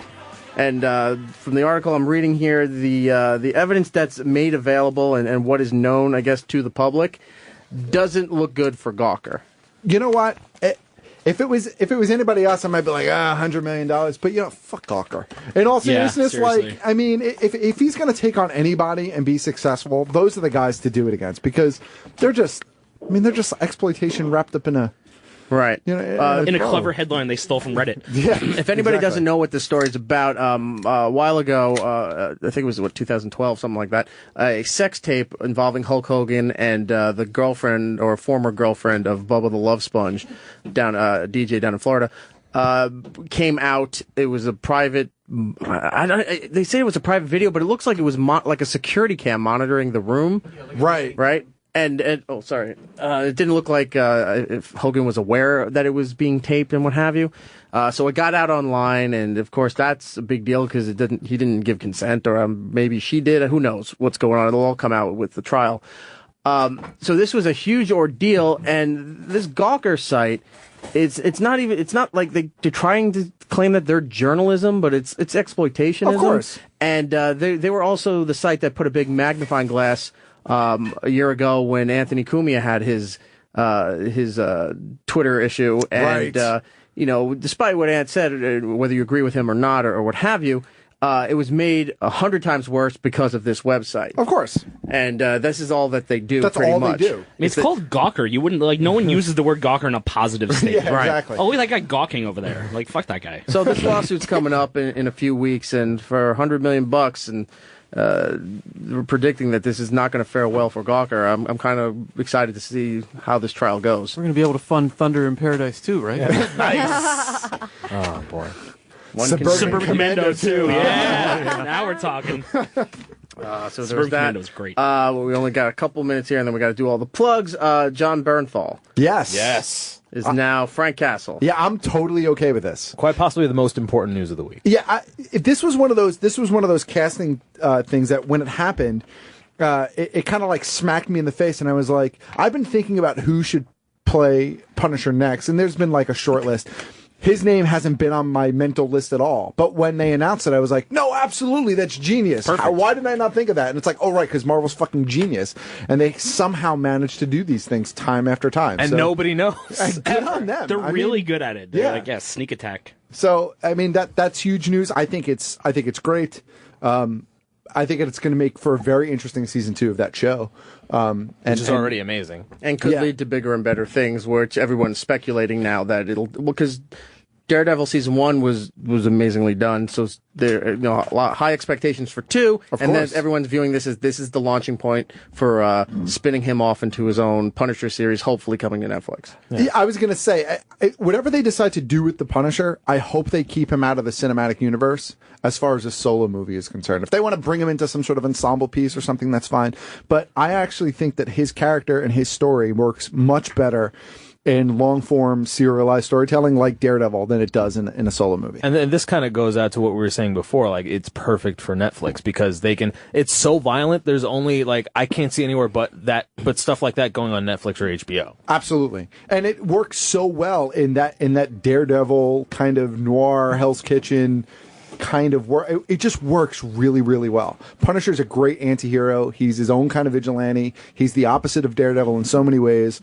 It's going to make for a good season 2. And for those who don't know John Bernthal from The Walking Dead, who played Shane, and he is such an intense actor that it's the same thing. Once they said that name, and I was like, holy shit! Like this makes total sense. He is like a super intense actor, and I think he looks the part too. He really looks like he kind of looks like. Oh God, the artist's name is eluding me now, but he looks like a really good version of the Punisher that's existed before. I think he's got the look down pat. Question for the layperson: is the Punisher Daredevil's enemy or another vigilante?